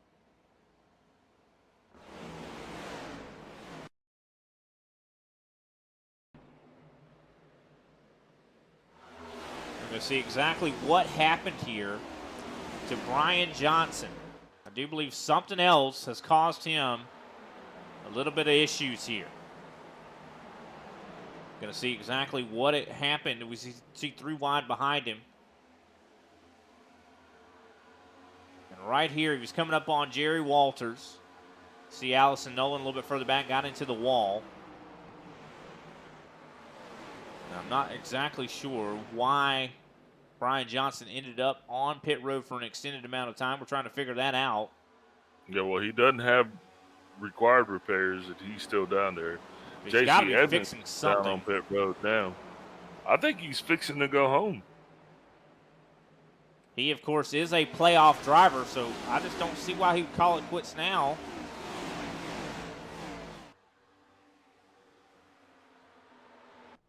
Yeah, not sure exactly what's happening. Of course, you see J.C. Evans right there taking service, so unfortunately, we're not able to find exactly what happened. I wanted to really get to the bottom of what happened to Brian Johnson, considering he is a playoff driver, and unfortunately, he might be going into next week in a little bit of a must-need, a good finish kind of a race next week at Martinsville. So what I'm thinking is, the 21 went up to challenge the 76, just to kind of wear him out as much as he could. Because right now the 21 he's already like slumped back to 3rd. But the 76, I mean, he's doing his thing right now. Yeah, but I mean, look who's up in the 2nd, though. I mean, Matt DeCiani, he's actually catching DeCiani or Derek Heitman right now. I think there might be some truth to what you just said. I think that Patrick Gitter kind of was trying to wear out Heitman and kind of to almost have to fight DeCiani, because DeCiani is showing pretty good speed right now. Could he come up here and tango with the 76 as well? We'll see if that's going to be the case. We're 124 laps into this race. Fuel window has opened up. We're coming up to 40 laps to go in just a few laps. Indeed. 24, of course, under fire right now from Miller Bonds. Bonds now up into the top 5, has moved his way up into 4th place, as well as Randy Belk. This is one of the, Kenny Powell getting into the rear a little bit here of the 12. But going back to what I was just saying, Randy Belk, look at this guy. Where did he come from? Up into the top 10, probably one of his best runs we have seen this season. I mean, he literally started back in 23rd, so he is our biggest mover so far, with his current position being shown right now in 7th. But look, Brian, here's the deal. We're getting ready to have green flag pit stops, no matter how you want to slice it. 43 laps to go, 47 laps in this stint. Right now, I do believe if whoever goes first, everyone else is going to follow it. Some drivers have already. I mean, you see the 9 of J.C. Evans. We talked about him. Ryan Strunk, who was running really good earlier in this race, has already had his green flag stop. I think the tell is going to be when Derek Heitman comes down. I think that's when everybody and their mama's going to be coming down pit road. I'll tell you, I feel like somebody up in there, this top 5, they should pit and they might, kind of shock the system of everybody else. I think getting off schedule here is the key. Saying. I think whoever is just like, man, I can't do this anymore. This car sucks. It's not handling right. That guy's just going to tap out and go down. Everybody else is going to follow suit. We definitely are going to see here very soon if that's going to be the case. Of course, some drivers definitely struggling more than others. I know Brandon Pasalacqua has fallen back quite a bit to now, do you believe that 10th place position? I think he might be, yep, here he comes, Brandon Pasalacqua to pit road. I think he was trying to get out of the traffic there before he was going to pit. With him. He's got the 50 with him, so that's the paradigm, guys. Yeah, and of course, let's see what Matt DeCiani and Gitter does. Ooh, 12 of Miller Bonds eerily getting by the 24 Kenny Powell. Just getting way too close for comfort. Here we go. There goes Matt DeCiani. He has gone down pit road. Randy Belk up to 5th. Now, one thing about it is all these guys that are popping down pit road, if a caution comes out, they're going to be holding the bag. They're not going to be too happy about that. I'll tell you that. As Randy Belk battling right now with Miller Bonds. And Shane Parrish right in his rearview mirror. That is correct. These guys aren't racing like they're, leader pit road. And there goes Derek Heitman. And look at that, Matt DeCiani sliding it to pit road. Or, I'm sorry, that was Patrick Gitter. Oh, and look at that, the 8 of Frank Flores. Sideways coming to pit road. Yeah, My I don't think goodness. I don't think a lot of these guys were anticipating that. Definitely not. As Kenny Powell is now the new leader for now. As here comes Randy Belk. Mark Sanchez, the recipient of a black flag for his pit road entrance shenanigans. Yeah, not a surprise. It seems like a lot of these guys having problems coming down pit road. As you see Miller Bonds, as well as I do believe Shane Parrish and Chris Johnson all coming to pit road. That leaves Kenny Powell, Randy Belk on the racetrack here. You see Derek Heitman comes out in front of these drivers. He's going to stay on the lead lap. And I think we should probably see Kenny Powell come to pit road here right now. Here he comes. Very clean looking entry. Once the leader comes down, you don't really have a choice, man. You've got to cycle through. Right now, we're showing Randy Belk as the only driver that is yet to pit. Yeah, I think Randy Belk is kind of throwing a little bit of a Hail Mary move here, hoping that something goes wrong that brings a caution out. He might be the something that goes wrong that causes the caution to come up, but here he comes. He's going to cycle through pit road right now, and that is going to do it, Brian. That will is do going it. to take us through. Yep. And, of course, I do believe Derek Heitman comes out as second place. Of course, Randy Mullins. 24 laps, as well as John Binder. These guys came in earlier off sequence, and they just made that stop. So they're going to be able to run it a little bit longer. 35 laps to go in the sequence. I don't know. They won't be able to make it to the end of this thing. So we're just now seeing what's going to happen with them. And looking at their lap times, they are way off the pace. 34.945 from Randy Mullins that last time by. The So, true definition of nothing to lose. I mean, they're almost 2 seconds off of what Derek Heitman's doing right now. Yeah, that's true. Definitely true definitions and nothing to lose. They're just trying to make something happen if they can. But I think now is a great time, now that the sequences have kind of completed here. I think now's a good time. We'll pay some attention to our sponsors. We'll be right back with the last 30 laps here at in the ISCA at Homestead.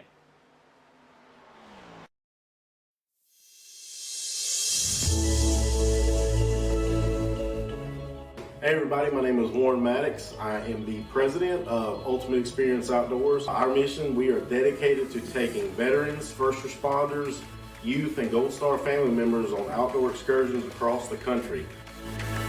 Support for our mission has many forms. From camp cooks to the great storytellers, some buddies with the band, maybe you just want to build a campfire and sit around and listen. Nothing goes unnoticed. Camaraderie is reborn. The acceptance among the men and women that took an oath. Whether it was decades ago or recently renewed, but never forgotten. If you feel like you could help us, please visit our website, www.uxonation.org. Or there, you can register to hunt, sign up to sponsor an event, or even donate to us so we can continue to execute our mission. Oh my gosh, I feel comfortable, bro. We get a hug, right? What have you done, Jim? We need your help to hold the line once again.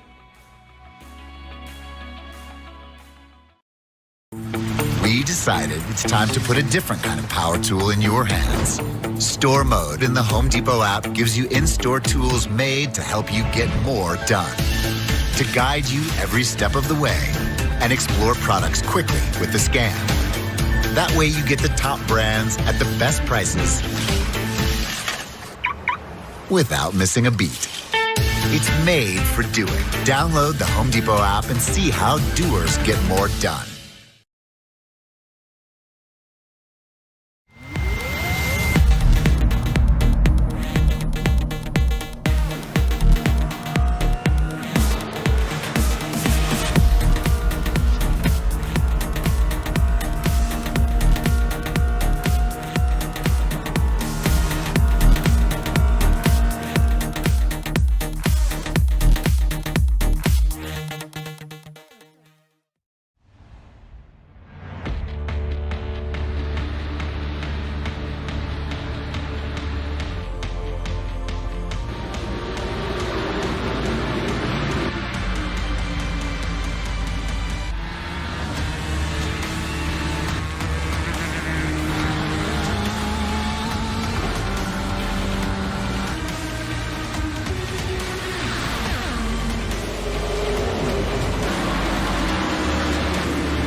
Welcome back, ladies and gentlemen, to the ISCA Thursday Super Cup Series at Homestead Miami Speedway. Of course, Derek Heitman has retaken the lead. Randy Mullins has went to pit road.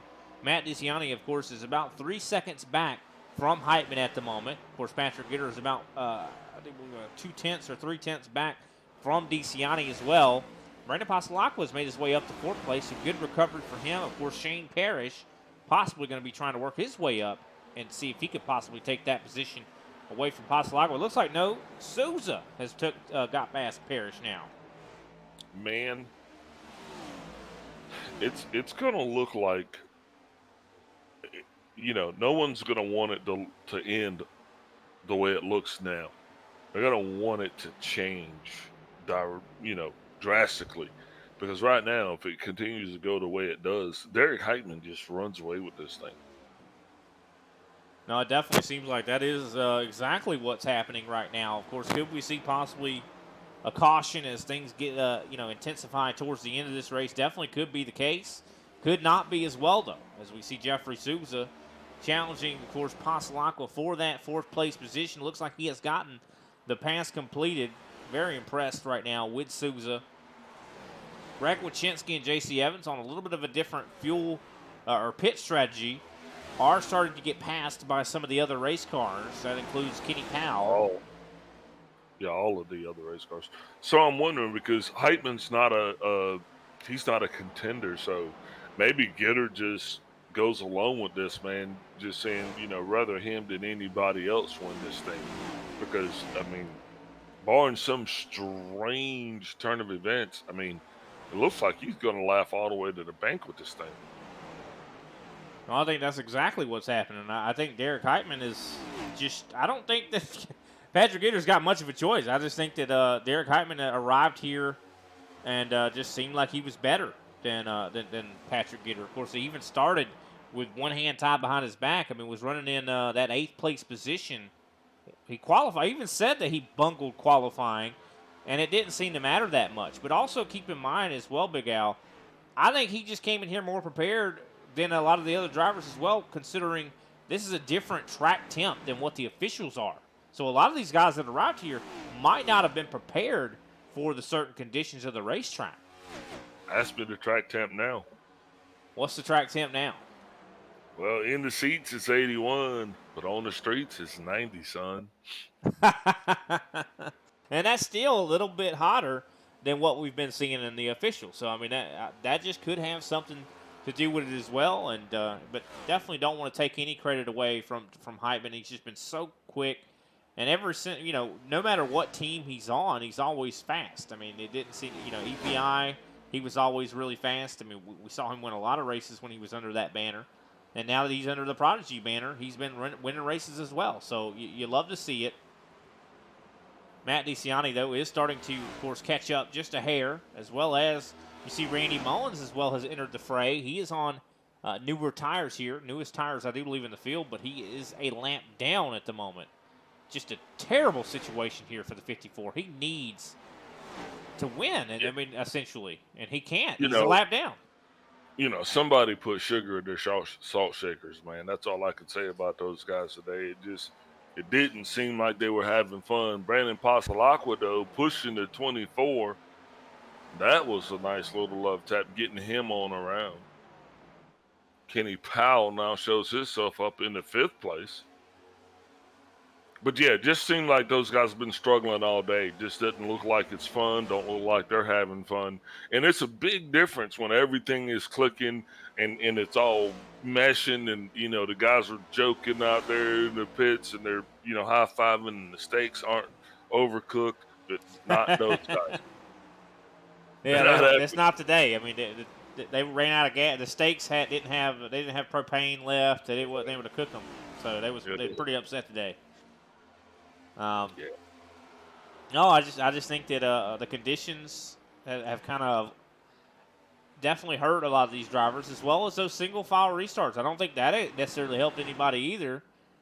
No, I don't think they did. But here's the thing: you can't complain about that anymore once you had a double. And did the single file restart at the end of stage 1 or the beginning of stage 2 have an impact? I don't think so, because there was a caution that came out before stage 2 was through. So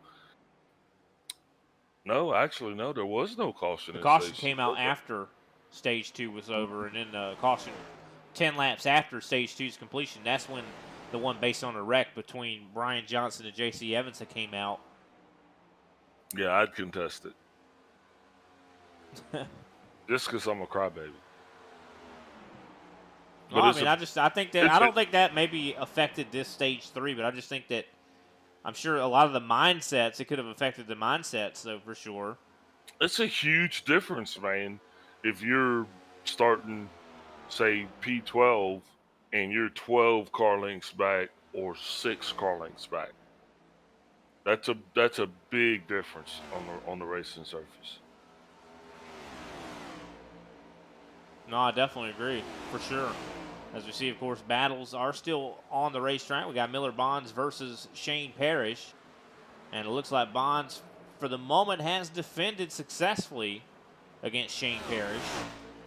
My 2 favorite drivers on the racetrack right there, because they both drive Fords. Well, I'm sure they love to hear that, Big Al.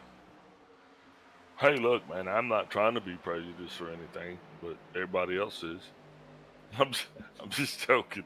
Like, but people like, you know, Ford guys like Ford, Chevy guys like Chevys.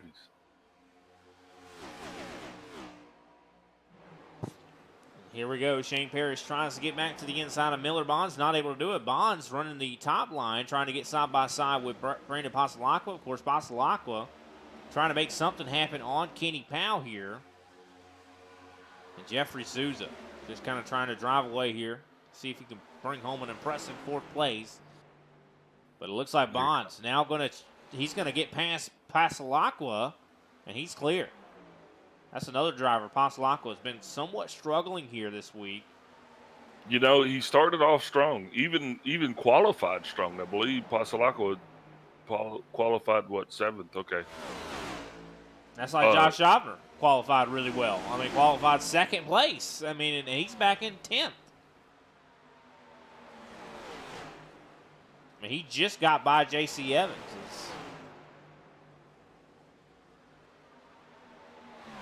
So, I mean, it's just been a rough day, I think, for the Paradigm guys, and relatively rough day. I don't think it's actually been a rough day. I'm just used to seeing them run top 5s, you know, and right now they're you know, top 10, 8th, 9th, and 10th right now. And of course, Brian Johnson nowhere close to that. He's multiple laps down, 38 laps down. He's still parked. Heck, I'm even thinking I'm seeing some smoke coming off of pit road from his engine expiring. Yeah, that's another thing. But Derek Heitman, though, has been just a fantastic runner here tonight. He's coming up on some lap traffic here. That's, of course, Josh Nolan, of course, otherwise known, or on the sim, his name is Allison Nolan, but his actual name is Josh Nolan. And it looks like I think Heitman's going to have no issue getting by the 94. And it looks like Brian Johnson's motor did expire. And yet another tragic turn of events, because now, I mean, somebody's going to have to push that car to the hauler. Yeah, I mean, those motors are expensive. As Kenny Powell is caught up to the rear end of the 14 of Jeffrey Souza. Powell and the 14 of Souza have been battling all race. These guys have not been able to stay away from each other. And of course, I think Powell being motivated by the simple fact of the 12 machine of Miller Bonds. Bonds has been fast. And it looks like Powell has gotten clear, though, for the 4th place position. Souza bump drafting him into turn number 3. I mean, he was doing the best thing that he could because he really lost the ability to be able to get a good quality crossover. And I think right now, Powell is just so much faster than the 14. And that's just what the 14's got to contend with. Here comes Miller Bonds. He's now on the inside, bringing Shane Parrish to tow. And, of course, you see as well Chris Johnson. He's right there. Chris Johnson's been probably the best running Paradigm driver on the long run, I'd say. And he's even had his hands full here this evening, Brian. But right now, what we do have with 10 laps to go, we got the 76. And he has got himself an over 4-second lead. Oh, my goodness. I hate to cut you off there, but, man, Miller Bonds jumped up in front of Jeffrey Souza. Souza had a run and tagged him in the rear end. That could have went wrong.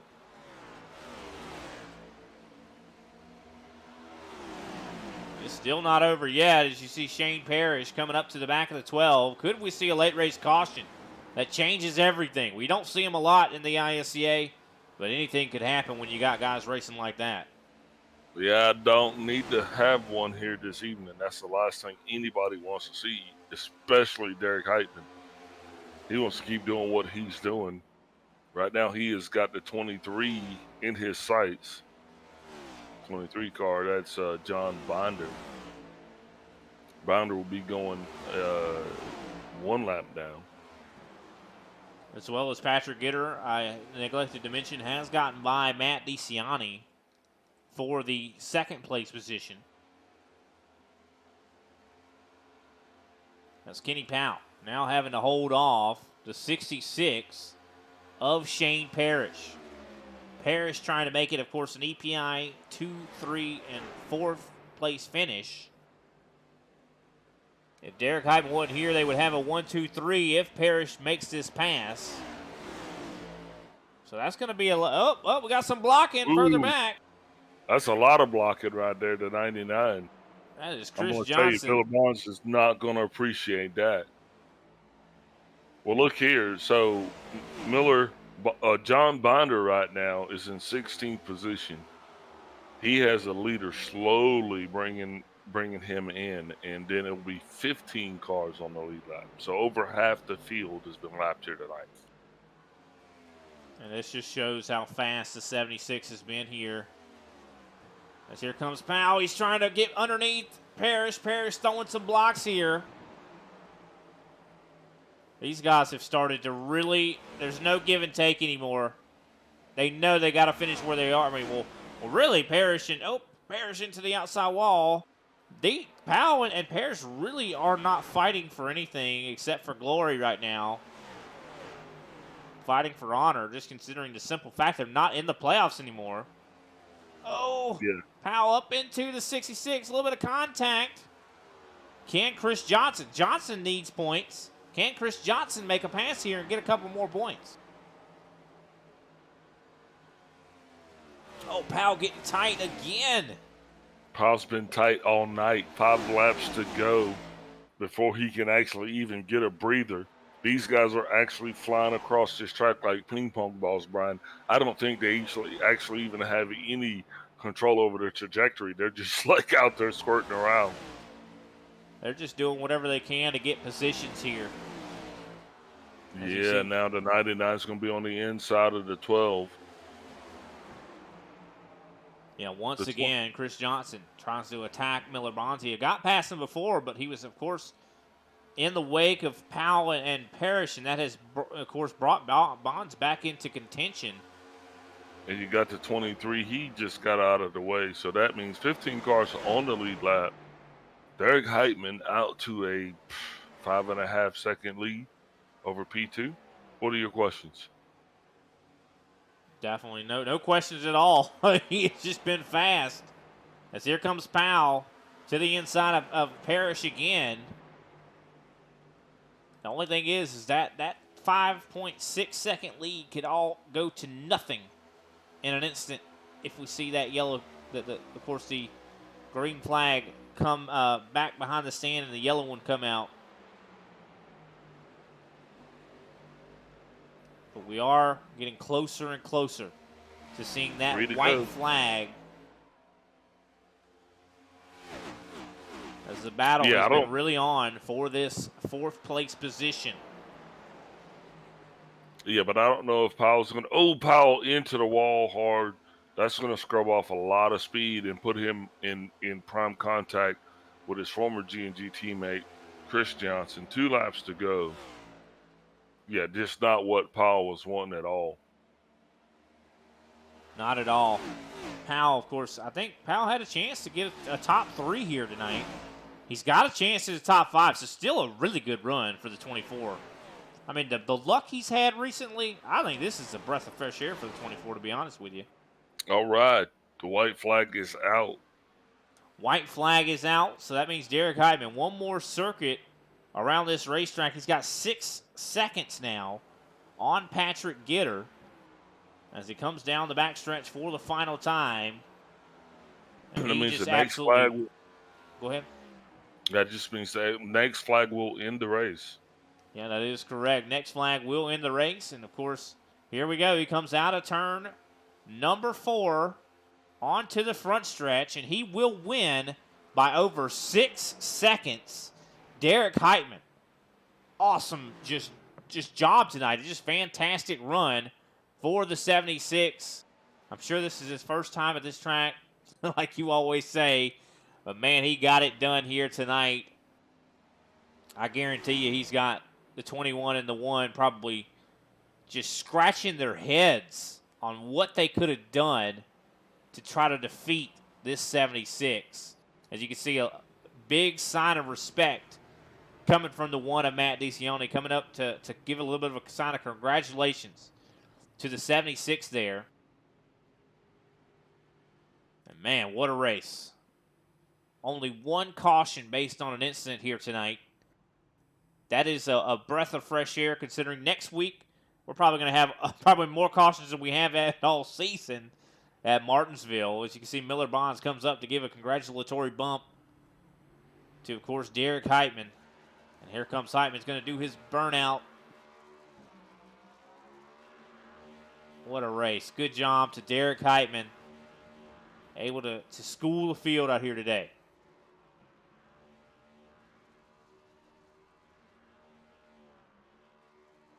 What an awesome burnout. You love to see that smoke show here on the front stretch of Homestead.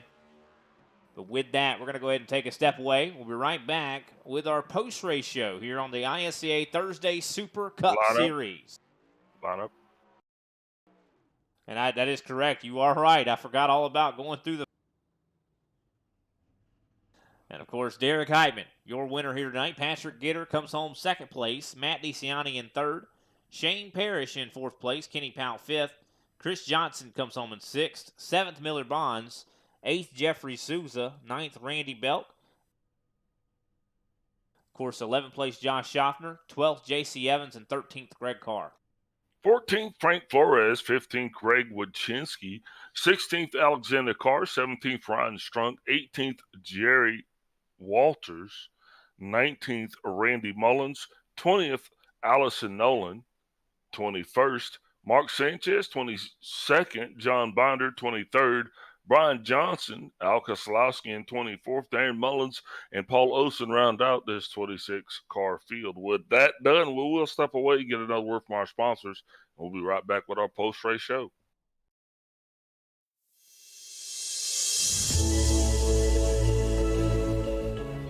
Hey everybody, my name is Warren Maddox. I am the president of Ultimate Experience Outdoors. Our mission, we are dedicated to taking veterans, first responders, youth, and Gold Star family members on outdoor excursions across the country. Support for our mission has many forms. From camp cooks to the great storytellers, some buddies with the band, maybe you just want to build a campfire and sit around and listen. Nothing goes unnoticed. Camaraderie is reborn.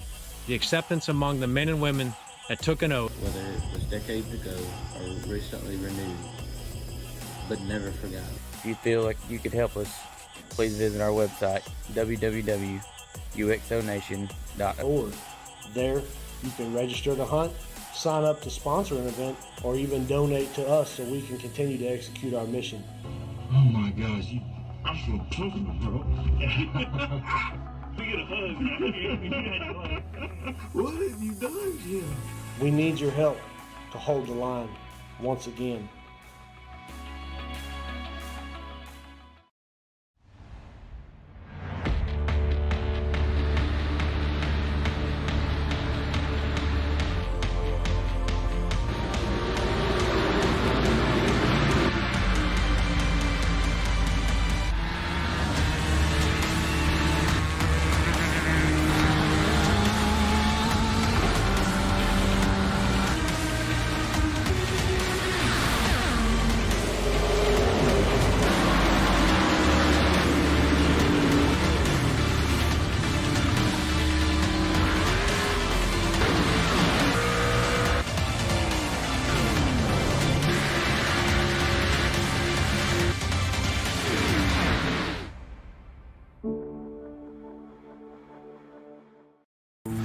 We decided it's time to put a different kind of power tool in your hands.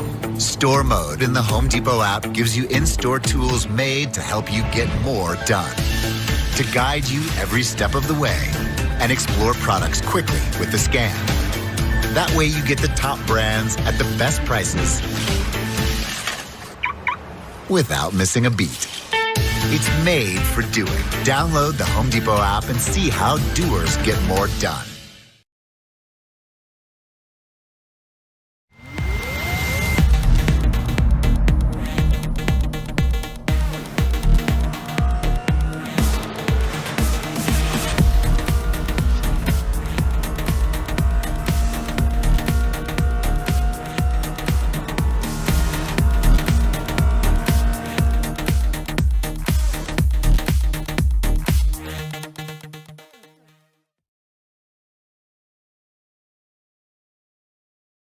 Welcome back, ladies and gentlemen, to the ISCA Thursday Super Cup Series post-race show. Of course, we're going to be talking to our third-place finisher. Almost had second there, but unfortunately, his teammate Patrick Gitter got around him there. But Matt DeCiani came into this race, of course, feeling, I'm assuming, pretty comfortable, not really needing to win or do well at all. You're already locked in. But how you feeling, Matt? Did you get what you wanted out of this race here tonight? Yeah, actually I did. I tried a complete experiment for a setup just to try to find better pace, and I think it was good. It was better than what I had apparently, but I still didn't have anything for Derek. He just put a clinic on tonight. That he did. Very fast race car from him and very fast driver. And you, of course, kind of started deeper in the field. Didn't really see much of you early on, but you kind of started showing up later and later in the race. What was the changes? Were you making changes to the race car, or was it just kind of gradually working your way forward? Honestly, I didn't change anything until the last stop there with the short fuel adjustment that I didn't really agree with. I lost 3 spots on pit road each pit stop under caution. Just stopped in a little slow into my box, so that was probably part of the reason. But I had a good long run car, so I knew just to take care of it. Well, it definitely seemed like it worked out well for you. So at least you've identified that you definitely need to be a little bit better on pit road. Of course, next week's Martinsville. I know you're already locked into Phoenix. Do you feel like you're going to maybe experiment a little bit next week as well? Yeah, but I mean, Martinsville's not it's a lot of driver. I don't know. There's not too much experimentation really there. There's not an aero tracks. There's not as many things to try as you could try here. But yeah, Martins will be fun. Hopefully, if we can get some green flag runs in. I got a feeling the officials are going to be a nightmare. But yeah, this league seems to run good at Martinsville, so I'm actually excited for it because it's a really fun track if we can actually run 50, 60, 70 laps there. So hopefully it goes green. Yeah, definitely. For the broadcast sake, I definitely hope the same thing. I don't want to have to call a caution field race, so I'm definitely right there with you. Who can we give a shout out, Matt, after your third place finish? Yeah, thanks to you guys for calling the race. Kenny for putting on the league. Shout out to Patrick and Derek with their second and first place finishes. And then shout out to EPI and Martin PC. All right. Well, thanks for your time, Matt. We'll see you next week. All right. Thanks, guys. All righty. That was Matt DeCiani, of course, driver of the One Machine. Loved the new paint scheme. Of course, next up, Big Al standing by with Patrick Gitter. Patrick Gitter, Big Al up in the booth. Yeah, got me. That's a Big 10-4. Man, what a race that was. Looks like you guys were down there flexing your muscles quite a bit early and often. But you just kind of, what happened at the end of that thing for us? I mean, Derek and I had some great battles throughout the race. I think he had just better overall long run pace than we did. He probably took care of his tires a little better than we did too. So I think it was just part of it driver, part of it, long run differential there. Kind of the story behind it. So those single file restarts, you actually were starting, I do believe, second. Did you find yourself at a disadvantage, not actually being able to get the jump, or was it like not that big of a deal? I thought there was a disadvantage. It I just felt like I had a little more of a gap to make up. By the time we're going into one, he's already got 3/10 on me instead of being able to possibly, hang on his door if I had time to start well, which I didn't time any of them that great. But it just depends. I mean, I was able to get back to him. I think that second restart, um, or whatever restart it was, I guess, to begin stage 3, I got right up to him and I was racing him pretty hard for track position. But it was interesting. I'll say that. Well, here's the elephant in the room. You aren't really in any position to worry, but next week we head into Martinsville. Now we got far fewer playoff cars than we do racing cars. Does that scare you? Is that something that you worried about, or you just kind of just take it race by race? I mean, I just try to take it race by race, but at the same time, I mean, Martinsville is I mean, I try to be a little more aware at Martinsville of who I have around me and how I try to anticipate how they're going to race me more so there than any other track, just because I don't know if you get somebody that tends to drive it in deep, gets right up on your bumper in the corners, which you do at Martinsville, but if you get somebody that's overly aggressive, I mean, you never know when they're going to nudge up the track or turn you in the corner. So it'll be interesting. I think it'll be a really fun race. I like Martinsville. I used to do a ton of short track racing on here at Martinsville in the modifieds. I've always enjoyed it, but again, a lot of the racing is dependent upon the guys around you. Now, is your team seeking a championship, or are you guys just looking at it like, hey, look, we're just here to compete. We're not actually out here to flex and show everybody how good we are? I mean, I think we're just out here taking it race by race. I mean, obviously, I think anybody'd be, I mean, just thrilled to grab a championship. I mean, the ISCA's got some great drivers, great teams, good racing. So I think anybody'd be excited. So yeah, that's on the horizon. But I think we're just taking it one race at a time to make sure we put ourselves in a position to get to that point. And then after that, it's just drawing up a game plan if we get to that last championship race. So, what's going to be your game plan going into next week? And I promise, this is going to be the last question. I think it's just make it until last 10, 15 laps, and then gloves are off. Well, I'll tell you what, I appreciate you because you guys did give us some very exciting races, even 3 wide for the lead at one point. I don't think anybody that tuned in is going to be like let down from the amount of excitement that was there, man. And congratulations again for you bringing it home here in P2 overall. Before we let you go, who you shouting out tonight for your second place finish? Yeah, I appreciate you, Big Al, and Brian up in the booth calling the race. Shout out to Kenny for running the league. I got to give a huge shout out to Matt. He's put in a ton of work this week tweaking on these sets, and he's just incredibly knowledgeable on tweaks and adjustments. And that's the only reason, one of the big reasons why I was up front tonight. And I've been working on it hard all week, so just appreciate his work on it. Shout out to Derek for winning the race, our teammates at EPI, and the guys at Team Conti for helping us build the set and giving us a good starting point this week. And then we've just been working on it throughout the week. Shout out to C12 Design Shop and Martin PC. Hey, man, congratulations again. And as I always say, don't party too hard, and we'll see you next week. I appreciate it. Thanks, guys. Alrighty, that was, of course, Patrick Gitter, driver of the 21 machine. Definitely a fantastic run there for him. Next up, we talked to Derek Heitman. Started in 8th place and drove his way up to lead 110 laps. I mean, it was definitely, you took these guys to class here tonight. That's for sure, Derek. I mean, man, you guys were fast. I mean, talk us through how the car was feeling. It seemed like it was feeling fantastic. The car felt really good. I mean, it's a lot of driver oriented on obviously the track. This is definitely a driver's track, and you need to know obviously your wheel inputs. You can't crank the hell out of the wheel, and take it easy on throttle getting off, and as long as you do all those things and you happen to have the pace that's needed, you can always it just happened to work out for me. Yeah, I don't think it just happened to work out. I think you definitely are selling yourself a little bit short. You definitely seem like you.